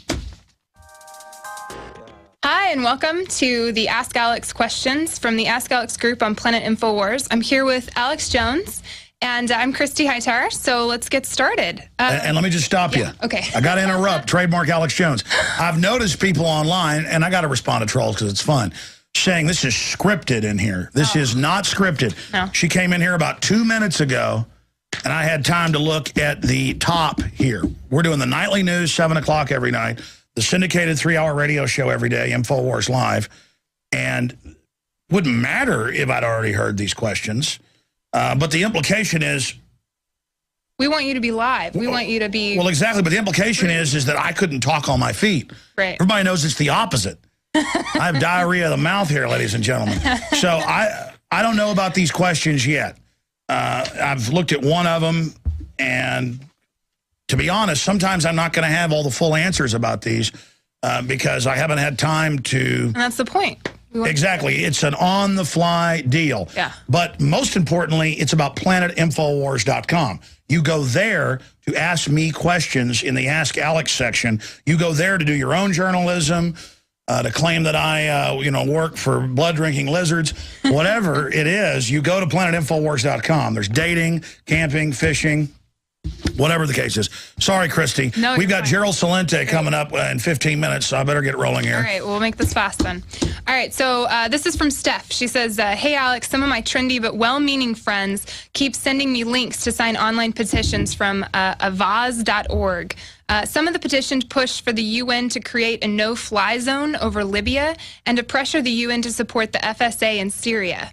Azaz covers a myriad of issues and claims not to receive any funding from corporations or foundations. So, Alex, Avaz.org, which claims to have 14 million members, is it a globalist tool or just a group of misguided, well-meaning activists trying to do some good? Let me look it up here real quick, because I've got to be honest. I don't want to sit here and talk about somebody I don't know about. See, this is the problem with a question like this, is that sometimes, like I said last time on that video, If I don't know, then you guys can bring me the info, and then I can come back in a part 2. That'd be awesome. But what I do know is that there's lots of online petition sites where basically anybody can create a petition. Whitehouse.gov does this, and people are saying, "Oh my gosh, the president wants to have GMO labeling." No, he doesn't. I can go to Whitehouse.gov and create a petition, and then get people to sign it and send it to them. And they found in this whole Delphi technique, they like to make you think that you're actually interfacing with them and that they're listening to you. So it's just a tool to make it look like the White House is transparent, listening to people, when it comes to real meat and potatoes issues, totally run by the same globalist lobbyist. I don't know about this particular site. My memory is I think I've seen it before, and I think that it does have a lot of members, because I'm going from memory tentatively here, but look it up yourself, that basically anybody can go there and do a petition. So, of course, you're going to have NGOs from the UN going in to this site or other sites and creating them. But the answer is go and create your own petitions, because really, even if government ignores it to a certain extent, it's a way to get issues in front of people. In fact, I've found that we've gone out and done some comedy pieces showing so-called environmentalists wanting to ban dihydrogen monoxide. That's water. But we say, oh, dihydrogen monoxide, it's in the ground around here. It causes you to have to urinate and other issues. All those side effects. Would you like to ban dihydrogen monoxide? About 90+% are like, yes, ban it right now. Also, sodium chloride, and that's salt, table salt. They want to ban that. The point is, see, I said we have to hurry, but Salente's great, but he can wait a few minutes. The point is that I'm just joking. The point is that this is all scripted, ladies and gentlemen, right now. As you can tell, it's a teleprompter. Don't show the teleprompter over there, Aaron. Now they're going to believe it. Aaron, aim the camera over there so they can see it. No, we have no teleprompter. Now, Lewis who's also one of the great moderators over at planetinfowars.com. He is hiding back there. Show Lewis, the guy that secretly gives all the orders around here. Yeah. There he is, ladies and gentlemen. Orders from this guy right here. That is the secret guy. All right, now hold on. This is out of control now. Alex, this is out of control. No, but I have to go back to number 1 question. No, we only have 2 pages here. Yeah, no big deal. No, actually, I think I've answered that question. The UN is very good. To finish the other point, we would go out and get them to talk to us with a petition. So people are ready to talk. It's just a great way to get people to politically talk to you. Of course, have a real petition, but it's a way to educate people. They'll stop for whatever reason if they're told it's a political or social issue thing. Right. Other issue is the UN does a lot of this on well-meaning topics to make their overall agenda sound good, but at the core of it, it's a very murderous authoritarian system that basically hides a neocolonialism. And so that's what the UN does. Moving right along to question number 2, Christy. Moving right along. All right. So the Indiana state legislature recently voted to allow the people to shoot and kill any rogue cop who illegally invades your home. This is well within the Constitution and Federalist Papers and complies with the castle laws and rulings. But so far, you've been mum on the subject. This is per Helagon user. So they are somebody who really pays attention. I've had that article 2 or 3 times in the last week since it passed in Indiana and meant to cover it, but so many days I don't get to it all. Look, I can't get to one question here. But the way I'm describing this is basically how I'm thinking about it. I have meant to cover it. It's just a big subject, and I meant to pull out some of the rulings that this person alludes to and never got around to it. So then I never covered it because I didn't want to not have the rulings, and there's literally hundreds of them. But here's the truth behind the story. The rest of the story, as Paul Harvey would say. Texas tried to pass a law last year saying the TSA couldn't grope people at the airport because it's illegal. Well, right. It's already on the books as illegal. That's why a cop can't randomly stop you and stick their hand down your pants. The CIA or the CIA or FBI or anybody. Exactly, Christy. So why do we need a law to enforce something that's already the law? And so that's true about Indiana, is that a police officer that breaks into your house as a rogue, and that happens quite often. Some of them go crazy or they were criminals to begin with. Police officers commonly, and one of the problems is try to force women into different relations, or police tend to rob motorists. That's something that's extremely common. It's not all police, but they're, especially in some of these big cities where criminals get in, the union's criminal controlled, and you get a force of criminals. There's big problems with police beating people up, raping them, killing them, robbing them. And grand juries were so brainwashed that they didn't know about common law or rulings or existing laws. They would still convict someone who shot a police officer that broke in their house without a warrant and was beating them. And so the state legislature passed a law, which is a good law, reaffirming that. But the media spun it like people now are going to say a police officer is unlawful and shot them. Well, here's the deal. Police didn't even get set up in this country until about 150 years ago in New York City. And the big joke is that the film, The Gangs of New York, Martin Scorsese, is very accurate. They were the first big, mean, vicious street gang. That's why the New York police are still so corrupt today. There are a lot of better forces around the country. You could debate whether you want a police force or not. But the issue is that the system, the nanny state, wants people totally and completely, absolutely dependent on government. So they don't want the idea of us being able to defend ourselves, much less defend ourselves against rogue police. People with badges. People with badges that are out of control. But the other point I was going to make, which is the key, I forgot. But here's the issue. Police were set up as part, under the state charter of the county and then the city. The city citizens organized themselves in a corporation, just like the Mayflower came over as a corporation, right, or Jonestown or whatever, or Jamestown. They all came over and set up a corporation. So that's where that idea comes from. So a city is a corporation under the state laws. And then we go and say, we're going to specially train people to be police officers who work for us, and here are our city laws that follow the state laws, that follow the Constitution. Right. Okay?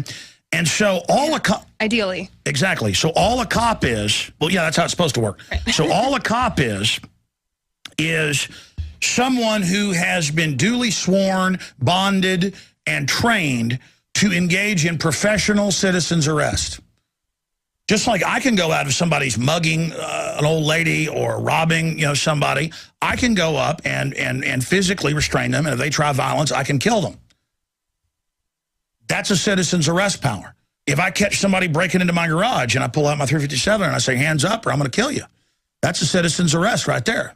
Okay? So cops only have citizen's arrest. It's now become butt backwards, ass backwards as they call it, where they're trying to say citizens can't defend ourselves and only the police can do it because the government wants a monopoly of power. So there is your part two on Indiana. I'm glad I've now had a chance to cover it. Folks can look up the rulings. He mentions one of them there, but there are literally, no doubt, thousands. I've seen hundreds because I follow this closely, that if some cop off duty or on duty goes crazy and wants to bust down your door and come into your house without a warrant, it's just like any other criminal. Right. And you have a right and a duty to defend yourself, but... We've been taught we'll get in trouble if we try to defend ourselves, Like, somebody breaks into your home and you hurt them because they've broken into your home, they sue you. I mean, yeah, and they've tried to have courts have bad rulings. Like England's got to the point where you go to jail if you defend yourself. It hasn't gotten like that here yet because we're pushing back. Nice. Alex, there's this viral video. It's on YouTube, and it's actually titled "Detained for Open Carry, Portland, Maine." There is a reason to stop you. Unless you suspect me of a crime, as Terry v. Ohio, Delaware v.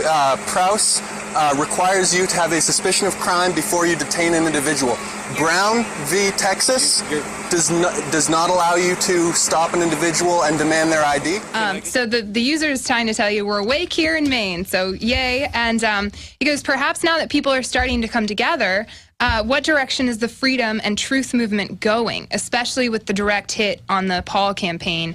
Or is Ron even still in the race? This is Bad Robot Army is the user. Well, that's a long question. Yeah. We thought Indiana was long. I have not seen that particular video, but I've seen countless videos over the last decade where people exercise their right to open carry. There's laws against concealed carry because in ancient times, a criminal would conceal weapons, but free people would wear their swords or muskets openly. Make it well known.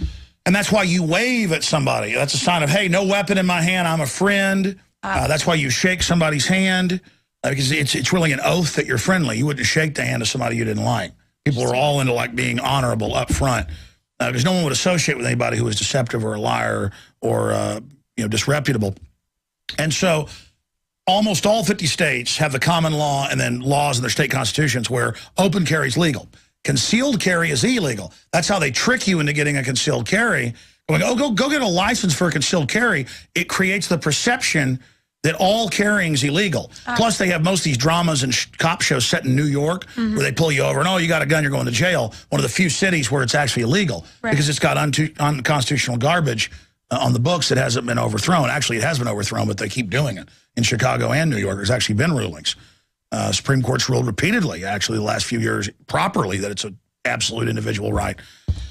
So the point is that this is one of the greatest civil rights or human rights movements out there, is that people go out and wear guns and go to rallies. We were at Bilderberg, and people had side-holstered guns, and they weren't provocateurs.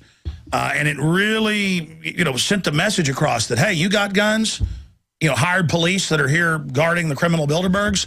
We got guns, too. We're free people. We're on par with you. And by the way, it isn't just our right, it's your right too, officers. That's how you can carry a gun, because you're designated as a citizen arrest specially trained person, as we just talked about. But this is one of the biggest issues where you demonstrate a right, you exercise the right publicly, and then the illusion that guns are illegal and guns are bad dissipates that Hollywood's put out. And this is the equivalent of holy water to a vampire, or a giant crucifix right in Count Dracula's face. And so hundreds of people that I've seen on YouTube videos, I haven't seen this one, have been arrested.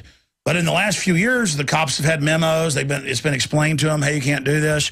People have been shot in stores who were legally carrying. I've seen one of those videos. So it is dangerous, but not as dangerous as it was a few years ago.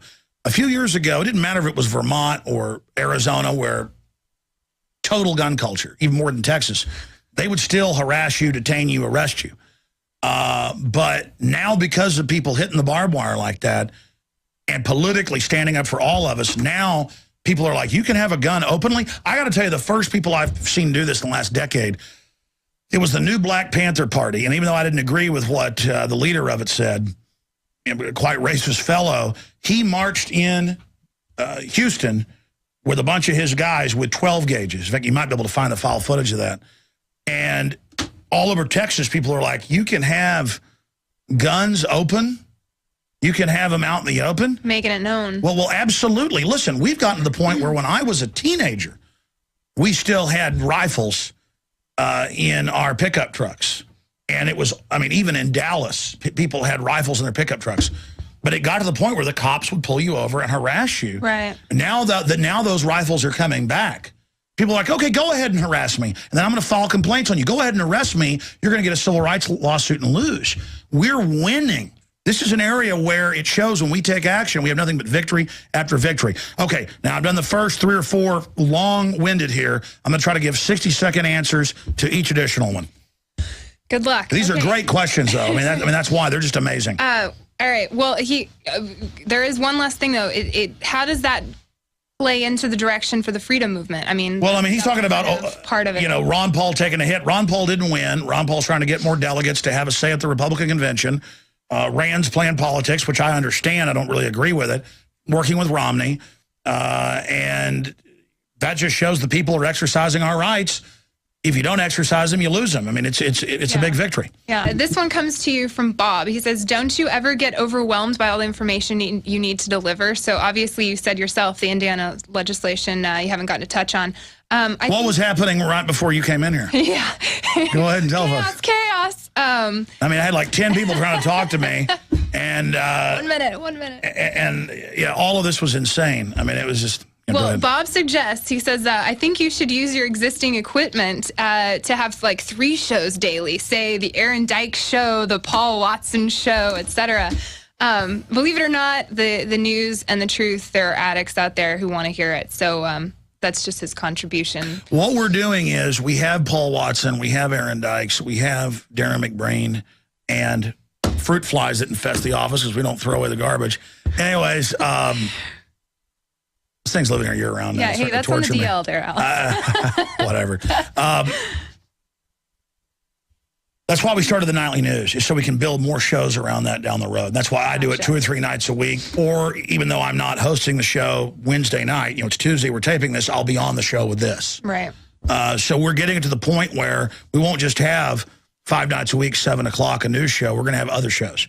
Awesome. I have a tendency to bite off more than I can chew, like starting that gun show, which I do still plan to do with the Steiners, just that it's overwhelming. Right. I launched the social network finally. I'm planning to launch a monthly newspaper.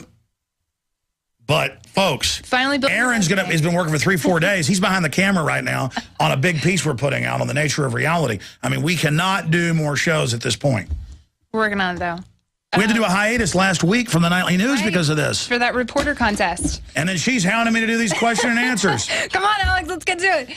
All right, so this guy, this is actually bringing in a Planet Infowars user in terms of his article that he published. He says, I just posted an article on Planet Infowars about the Louisiana owners of property that are trying to be taken by the government for an endangered frog that may or may not be living there. What should you do about this type of government control, spreading Agenda 21 wherever they want? Well, the fraudsters at the UN admit, because their emails got leaked and other issues, that their fraud of global warming is over. They're still keeping the carbon taxes, but everybody knows it's a fraud. And they are abandoning that. Oh, I just exhaled. How much do I owe you? A lot. The little plants are going to breathe that. And so now what's happening is they're shifting back to the ice caps have melted, which, by the way, they're getting bigger. But they know the public doesn't look at that. You got to pay us more money or the polar bears are going to die. And here in Austin, they took, over the years, more than 50,000 acres from farmers outside town back in the mid-90s. 15,000 acres here, a couple thousand there. It was over 50,000 total. They would not let them build on it. They do eminent domain, take it, pay them pennies on the dollar, not for the development rights, but for less than what they bought it for previously, decades before in some cases. Some cases it was ranches that have been in the family over 100 years. I went and interviewed some of them. And then they would turn around, and then the environmental groups that control the city, they're not really environmental groups, they're mafias, would take the restrictions off. Oh, the cave bug isn't endangered. Oh, the warbler isn't endangered. Oh, the salamander isn't endangered in this area now. Oh, and this bank shut up by the former mayor, it's going to broker it all now. And they build malls, shopping centers, luxury homes, golf courses. Mm-hmm. And they're just building on all of it, almost all of it. It's totally sick. It's totally evil. And, yeah, I have seen, it's all over the country. Cave bugs, frogs, salamanders. They've caught the federal government planting birds that aren't even endangered, period, worldwide, but just in one region. Mm-hmm. And they'll go plant them there.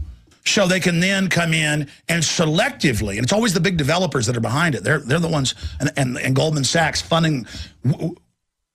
We go to these smart growth conferences all the time.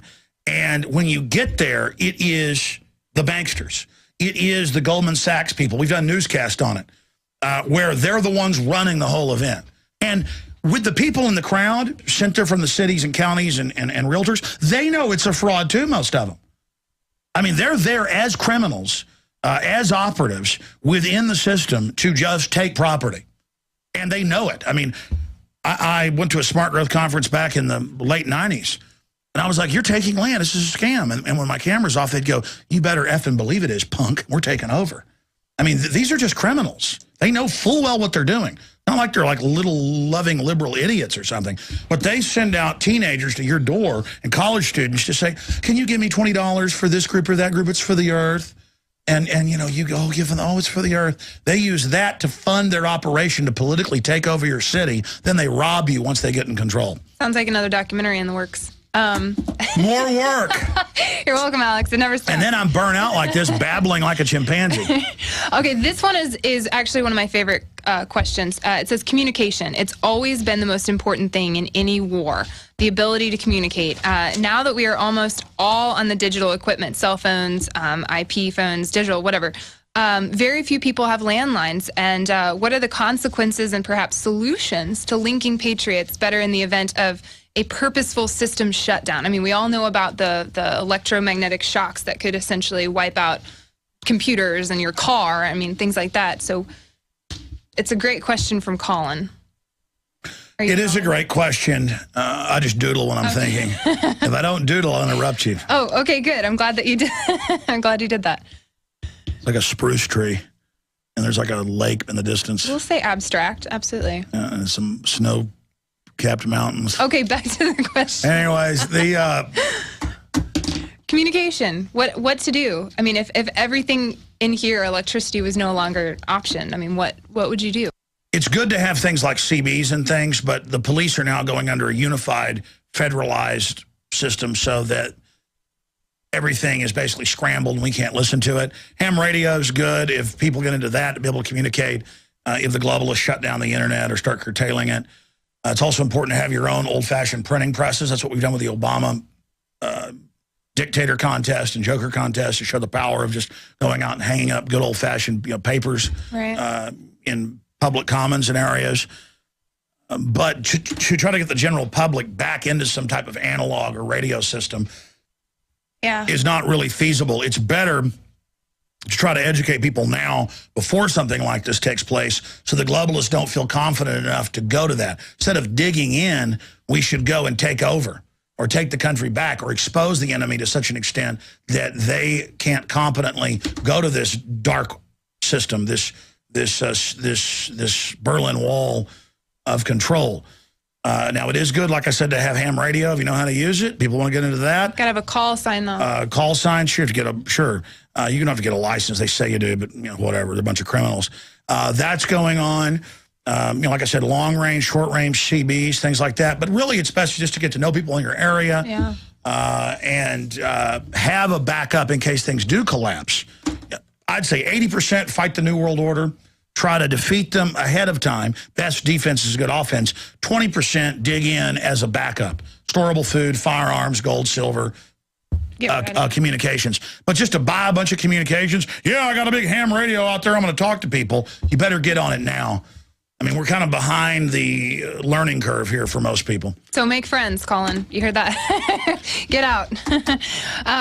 Why are you putting the promotion of the cost-effective? This is coming to you from Pythagoras. Why are you putting the promotion of the cost-effective AE 911 Truth on the back burner and championing the expensive, inefficient software Ron Paul campaign? This is his words, not mine. If AE 911 Truth doesn't become a household name, doesn't start to wake people up, nothing we do can. I think that they're trying to get at the fact that... No, I know what they're talking about. Okay. Look, I'm the guy that started the 9/11 Truth movement. Right. I'm the guy that said it 6 months before, 2 months before. The person that said they'll blow up the World Trade Centers and blame it on bin Laden, July 25th of 2001. I'm the guy that has had Richard Gage on probably 30 times and who's had all these other people on. I got Jesse Ventura to go public on my show, Willie Nelson. And there is a hardcore group around architects and engineers for 9/11 Truth. I sell their videos. I have them on who call and email and are just constantly, get them on, you've done nothing. And I think that has the opposite effect where, well, number one, 9/11 Truth is not just architects and engineers for 9/11 Truth. Right. They're great people. But people are trying to tell, the preacher how to sing in the choir. So, I get these questions constantly. You go set up an Architects and Engineers for Truth thing on the website. You go cover it. You go get into it. I talk about 9/11 Truth almost every day on the radio. I've made 4 films on it. I put Luke Radowski and his great activism on the map and got support for him up front. And it's not a pet peeve. It's an irritant when people say, why have you put this on the back burner? Instead, you're promoting Ron Paul. Ron Paul is about getting the general public awake to the New World Order. And I'm not just promoting Ron Paul. I promote Ron Paul maybe a couple times a week. So, again, if you look at my radio show today, it was Billy Corrigan talking about the New World Order. Smashing Pumpkins, that reaches all his fans and people. I had Jesse Ventura back on. I had TSA whistleblowers on, exposing that. I'm always facing the next phase. People say, well, did you thumbprint to get a driver's license? Yes, I got arrested 14 years ago protesting it. I was unable to stop that, so I went ahead and got the driver's license and did it. It's not about me getting out of thumbprinting myself. It's about exposing the biometrics in the cashless society, you see. And so I've done the 9/11 Truth. I still cover it. I get into it constantly. Can't live in the past, though. You have to keep moving forward. There's other things that face us. We're dealing with other false flags, like them trying to get planes shot down over Syria right now, or a new Oklahoma City to be blamed on domestic groups, or how they're using Al-Qaeda against these other countries. I know Salente is on and ready to go. Well, do you want to wrap this up? We'll just real fast. Give me the last ones here. Okay. Alex, what do you think about the fact that all but one of our presidents are related to the royal family and the Queen of England? Also, do you believe the royal family and the Sinclairs are the leaders of the New World Order? This is from Austin. I don't know about the Sinclairs, but certainly the Saxe-Coburg-Gothas. That's the Transylvanian family that became German royalty and then became British royalty that run it.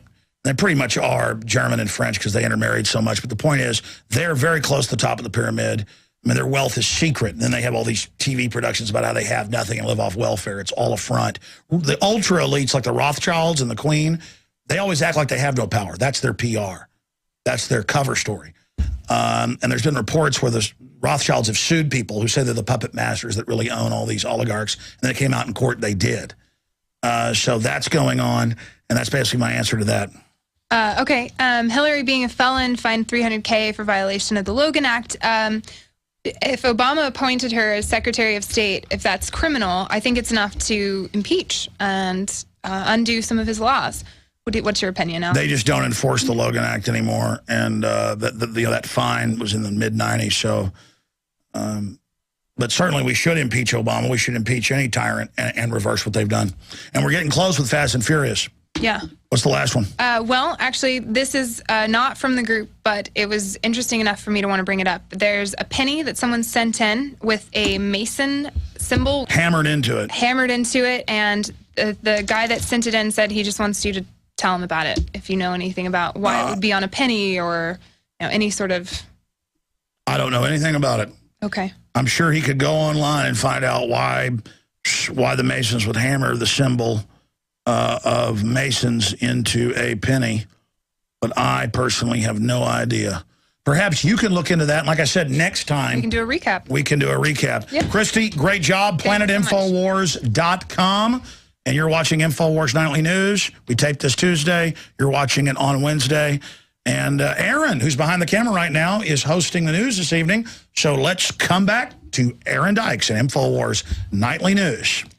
Hey, kill Granny. We'll get some money. And playing on the red theme, I got my Tangy Tangerine, Beyond Tangy Tangerine, InfoWarsTeam.com. I'm not doing real product placement. They're like, hey, there's cool filters on this camera. Let's do the Rogue one where everything's red but everything else black and white. And I said, well, what's red here? Okay, this. And then we've got the Beyond Tangy Tangerine right there. Dun, dun, dun. I'll come around on the side table. Awesome. All right, here we go. Thanks. And again, we're setting up some little mini studios around the office as well. Now, come on in here, Lewis. Lewis is also one of the moderators. And so in the future, we're going to have this a little more high-tech for you. But it's important just to turn these videos out. What's up next here? All right, so this is from Catherine. She says, I'm a U.S. expat living in Canada and will be crossing the border into the U.S. this summer. Should I be worried about problems at the border if I'm constantly posting your videos, things about Ron Paul, Agenda 21, Build-A-Burgers, Endgame? I plan to show my Canadian citizenship instead of my U.S. passport. Good idea? Bad idea? Well, you're not really a real expat, I think in the technical sense, if you're just living somewhere else. You have to renounce your citizenship. So I don't think you've renounced your citizenship if you've still got your U.S. passport. Number one, you haven't done anything wrong. And if they give you trouble for your political views, that means they're secret police. Generally, that type of stuff's not in the database yet, though they would like it to be. And they treat everybody like crap coming in. The TSA treats you bad. This is about training you that you're a slave. But the fact that you are scared of them retaliating against you shows that their demonization program, their chilling effect program to make you scared is working. So I think the answer is don't be scared of them. Be scared of not continuing to take action. But no, I don't think you're going to have a problem. Nice. Okay. Well, the next question we have is from JD InfoWarrior, and he says, will the banks be allowed to fail and hit rock bottom, or will the U.S. government in its crusade to save these abominations take the only savings worth left in the American people's hand? Well, that is the plan. I mean, Bernanke's now talking about QE3 that we thought would come earlier this year. But he's like, oh, I really don't want to do QE3, which will further devalue the currency, but I'll do it if you really want me to. Maybe, if banks continue to fail, you got big 6 mega banks that own the private Federal Reserve that are pretty much foreign owned. They are busy imploding the European economy and our economy to consolidate it. Just like banks always famously try to take the farm when there's like one payment left, Right. using technicalities. And so that's what's going on here. Banks, the big mega banks, not your local bank is actually performing a service. But it's engaged in fractional reserve banking as well. For every dollar on deposit, they loan out 10. So it's all just numbers in a machine. It's fractional reserve banking or money changing. You can debate whether that system's good or not. It always ends up getting abused, probably bad. But we know it's bad when 6 megabanks themselves get the lion's share of government bailouts at 0% interest, then leverage it out 10 to 1, and charge you 25, 30% interest on it. And so these are the guys that are trying to wreck our economy so they can pose as heroes and salvage it. But by salvaging it, it's in the old sense of your shipwrecks on the coast, and under old common law, that means anybody who lives there locally could cut your ship up and basically rob it. In fact, look up the wreckers in history. They would put up fake lighthouses and have ships wreck and then loot them. But that's basically what's happening there. Bottom line, this globalist system of inflation helps the ultra-rich, hurts the working class and middle class. So it's another form of hidden taxation brought to you by the New World Order. Man. All right, good education here. MacroPod asks you, I'm wondering, what would you say to Obama if you had the chance to talk to him today? I would tell Obama that I know that he basically just reads off a teleprompter, and that he's just a Harvard lawyer, and that I understand he's a puppet. And those aren't meant as insults. I would say I understand that you were picked and selective because you're pliable, you're well-spoken, and you're meant to be a front. But you're signing on to eugenics, you're signing on to totally wicked world government, and you need to understand that in the final equation you will be judged for what you're doing, if not in this life, in the next plane of existence. And I would challenge him, if he had any humanity left, to not be part of this New World Order system. I mean, I tell him like they live. I can see. And I see you. I mean, what does it mean to go to these big dinners? I would say to him, I bet when you were climbing the social ladder as a foundation front, that you wanted to attain success and you wanted the goal. Now you're the president. Now you see that it's all just a bunch of bull. A lot of people, when they actually do finally get power, realize, well, this is no big deal. There isn't some magic cloud 9 you get to where everything gets great. Yeah. And so I tell him, be like JFK, actually try to do things, and even if you get killed in the process, so what? At least you've got some humanity. But somebody like Obama, I mean, they vetted him up one side and down the other. I might even hold my breath, unless it was in public. And then as a prop, because that's all Obama is, as a prop, I would say things to him to then get people out there to actually ask themselves that question. But I think Obama's a dead end.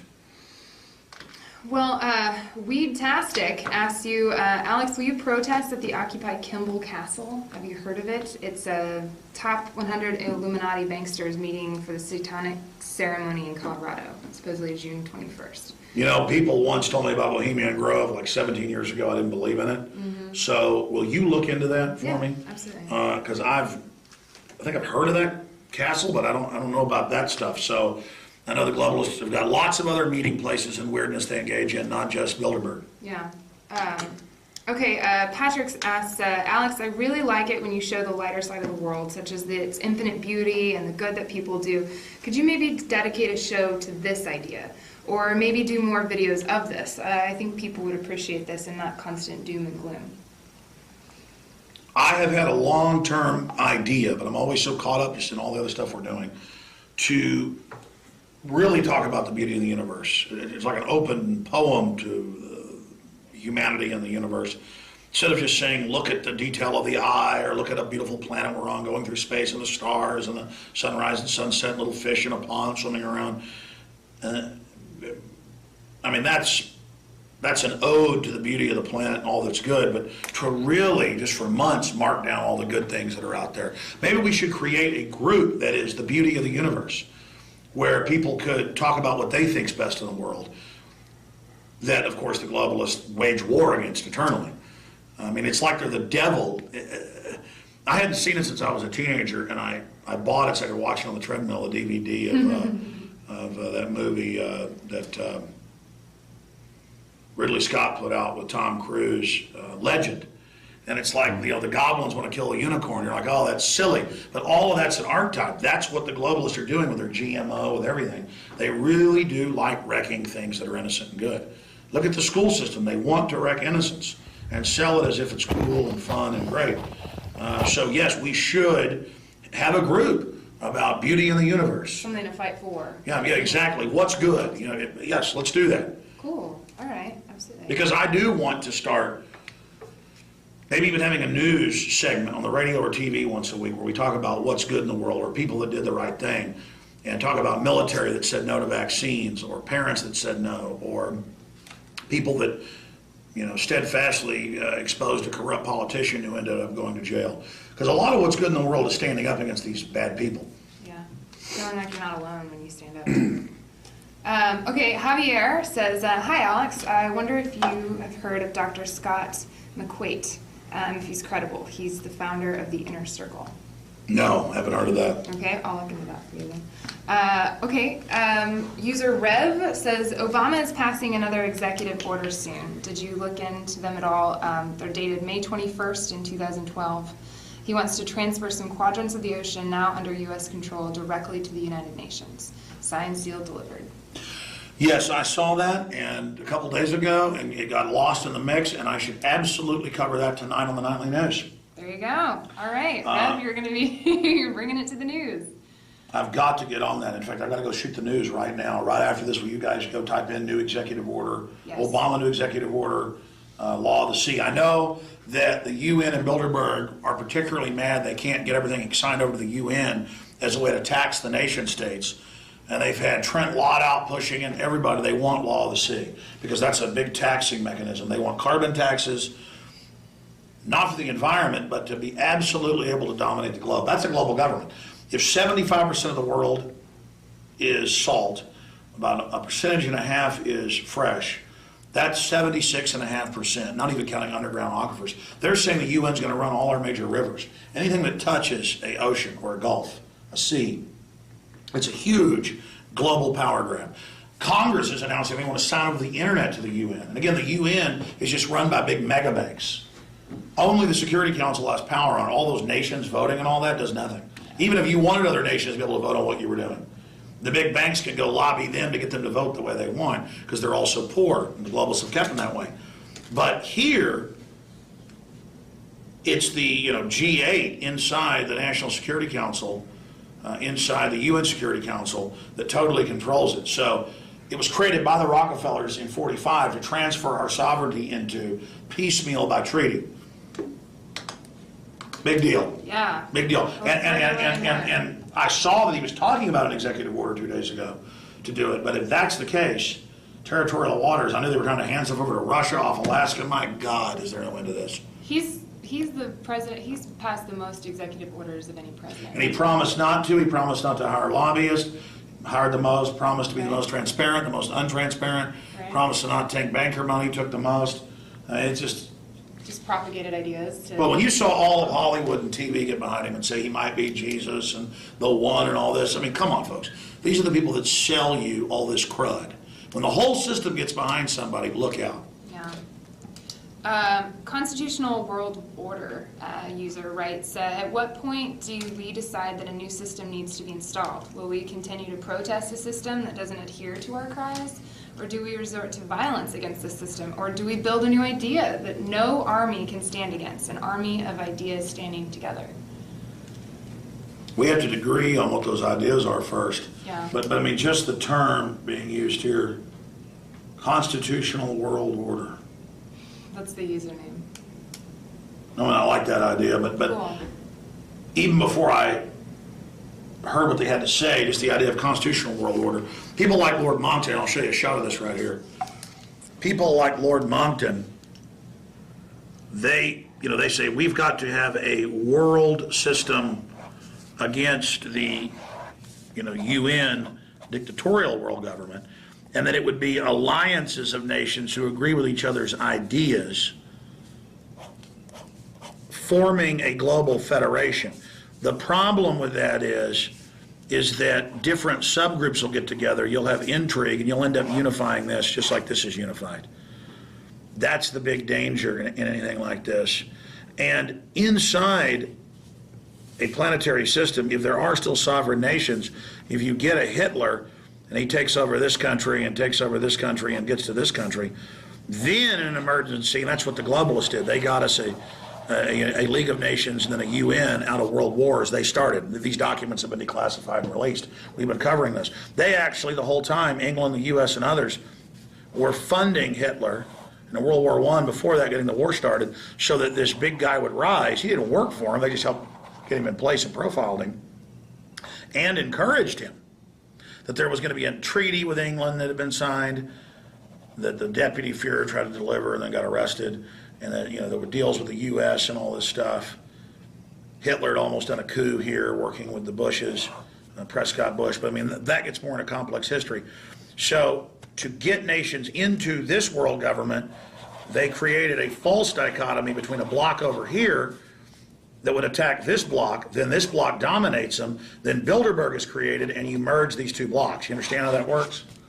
And that's how the Hegelian dialectic and the synthesis worked, is through this program. And so that's why today, and they talk about this in the latest Bilderberg documents we got from =66, they need other threats to keep the world, so they have Al-Qaeda, CIA, you have the West over here. Oh my gosh, Al-Qaeda. Oh, Russia. Russia's going to get us right here. Oh, China. Meanwhile, the globalists are funding all these groups too. And again, the real thing is they're unifying the planet with a global corporate government against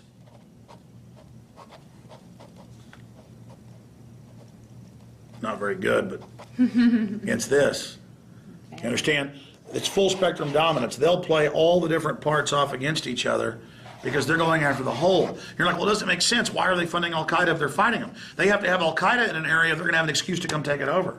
Or if they're going to have an excuse to have the TSA come after you within the homeland. Can't draw a good for the United States. Anyways, there it is. All right, so I hope that answers that question. What was his original question? I don't remember now. At what point do you decide that this new system needs to be taken down and a new one needs to be put up? So. Well, people, I'm not saying he's saying that, or she's saying that, but people confuse our constitutional republic is not working, so we need something new. No, we had a revolution by the globalists against our constitutional republic. We're now living in lawless globalism, where these special interests do whatever they want. So we want to restore the Bill of Rights and Constitution, which they hate so much because it's so effective against them. That's the answer. Okay, what else is going on here? Sin Uyghur from the Young Turks has on record spoke out against the bill Obama signed to detain Americans. Is he finally waking up or pulling a Glenn Beck trick?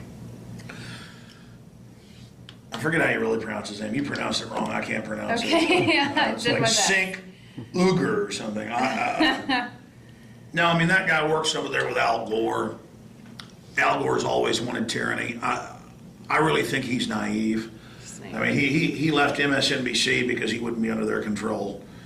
So I don't think he's a terrible guy, but he doesn't understand he'd have a bigger audience not even being on current TV. I'm sure he gets paid money or something. I mean, it has no audience. See, that's why they want to censor the internet now. Yeah. Because Scary. MSNBC has almost no audience. I mean, my little show is bigger than them. Just in Alexa or Google Analytics. Just my radio show is much bigger than MSNBC. I mean, they're the truth, though. I mean, their whole network combined, yeah, but they probably make 50 times the money we do, which is not even our goal. But if we had that money, we could be a lot bigger and effectively challenge them. That's why they know now that they're in trouble, so they're trying to come in with internet censorship and the rest of them. And I don't want to just sit here and say bad things about the Young Turk guy. It's just that, one time I said in a video, I'm bigger than the Young Turks. And he took one YouTube channel and said, no, I'm bigger than you. And he didn't take all of our channels, and he didn't take our web ratings on Alexa. He didn't take XM, the satellites, all that stuff. Whereas if you look at, you know, well, if you go to Google Analytics, I don't have it here in front of me, but I'm trying to pull up the actual data in my mind. I mean, here's Young Turks, and here's Infowars. I mean, our total traffic on Google's like this. They're just flatlined down here. They're not even, I mean, it's not even a debate. And then he made a big joke out of it, like I was going, hey, I'm bigger and better than you. No, that's not what it was even about. I was talking about how there's mainstream media that now, just like Time or Newsweek has the Daily Beast, they're trying to act like they're alternative now. And so I'm saying that's what the Young Turks are, is they're just the system trying to take something that is alternative media, they were alternative media, and bringing it in but trying to control it. Manipulate. Yeah. Exactly. So I was pointing out that this is the establishment trying to take on alternative media colorations. Even though you come from a leftist perspective, you were alternative media. And I was saying, you figured that out, so you left MSNBC, but you jumped right back in to Al Gore trying to talk like the alternative. And again, it's not like I have all the answers either. In fact, I don't even, it's one of their questions. I shouldn't even have got off into it. But anyways. And the last question brought to you by Rembrandt 10. Hi Alex, I'm 23, living in Ontario, Canada, and I have no job and I'm feeling vulnerable to the New World Order tactics. My question is it safe to be taking materials that address themselves being about Catholicism, Freemasonry from my public library? Driving down the road is not safe. Everything kills you. What's not safe is that people think they're being watched, and that's why the system has said, yeah, we're watching what you check out. Yeah, we go to Borders and Barnes and Nobles, the government says, and get a list of what you're buying. That's why they always want your info, even if you're paying cash. So we're in that tyranny. I fought all this data mining before it was ubiquitous, before it was in place across the board, because I knew it was criminal and a sign of tyranny. But now that it's all in place and the CIA director says they're watching us and listening to us without warrants, don't let it intimidate you. Let it be information you use to expose the fact that they're lawless and criminal. It's that simple. So don't let these people intimidate you. But yeah, if you're getting things out of there about Catholicism or about Freemasonry, more and more they want the system digitized so they know what you're reading. But that doesn't mean you need to be scared. All of us need to be reading and researching, and you can try to arrest us all. If we ever get to that point, which we're starting to get to, where people are like, oh my God, I better not visit this website, like Infowars.com, I better not go to the library, they've already won. The answer to this 1984 system is 1776. And what does that mean? If you're scared, you should be out there doing street art to expose these people. You should be starting your own radio show online, your own YouTube videos. The fact that you're afraid, you should go out and protest, because you should be afraid. You should be afraid of not challenging these crooks, because if they do fully get into power, it's over. Okay? It's that simple. And wow, 11 questions. I'm going to go shoot the nightly news. If you guys can find me that particular executive order. I heard he was talking about it. I didn't know. I guess he's already done it, or maybe these haven't been released yet. But try to find out. I can mention that at the end of the nightly news tonight, and cover that on the radio tomorrow. But this is really good. PlanetInfowars.com, and at least every week we'll take 10 or 11 questions, and we will answer them here for you. And I think it's also important that after you've uploaded this at PlanetInfowars.com, make sure we start giving this to Aaron or Jacobson or somebody else. We need to start posting these on the YouTube channel too. Cool, absolutely. And they can put a Planet Infowars bug on there. So folks watching out there, want to ask me questions? Go get a free membership, create your own group, create your own profile, planetinfowars.com. Thanks a lot, guys.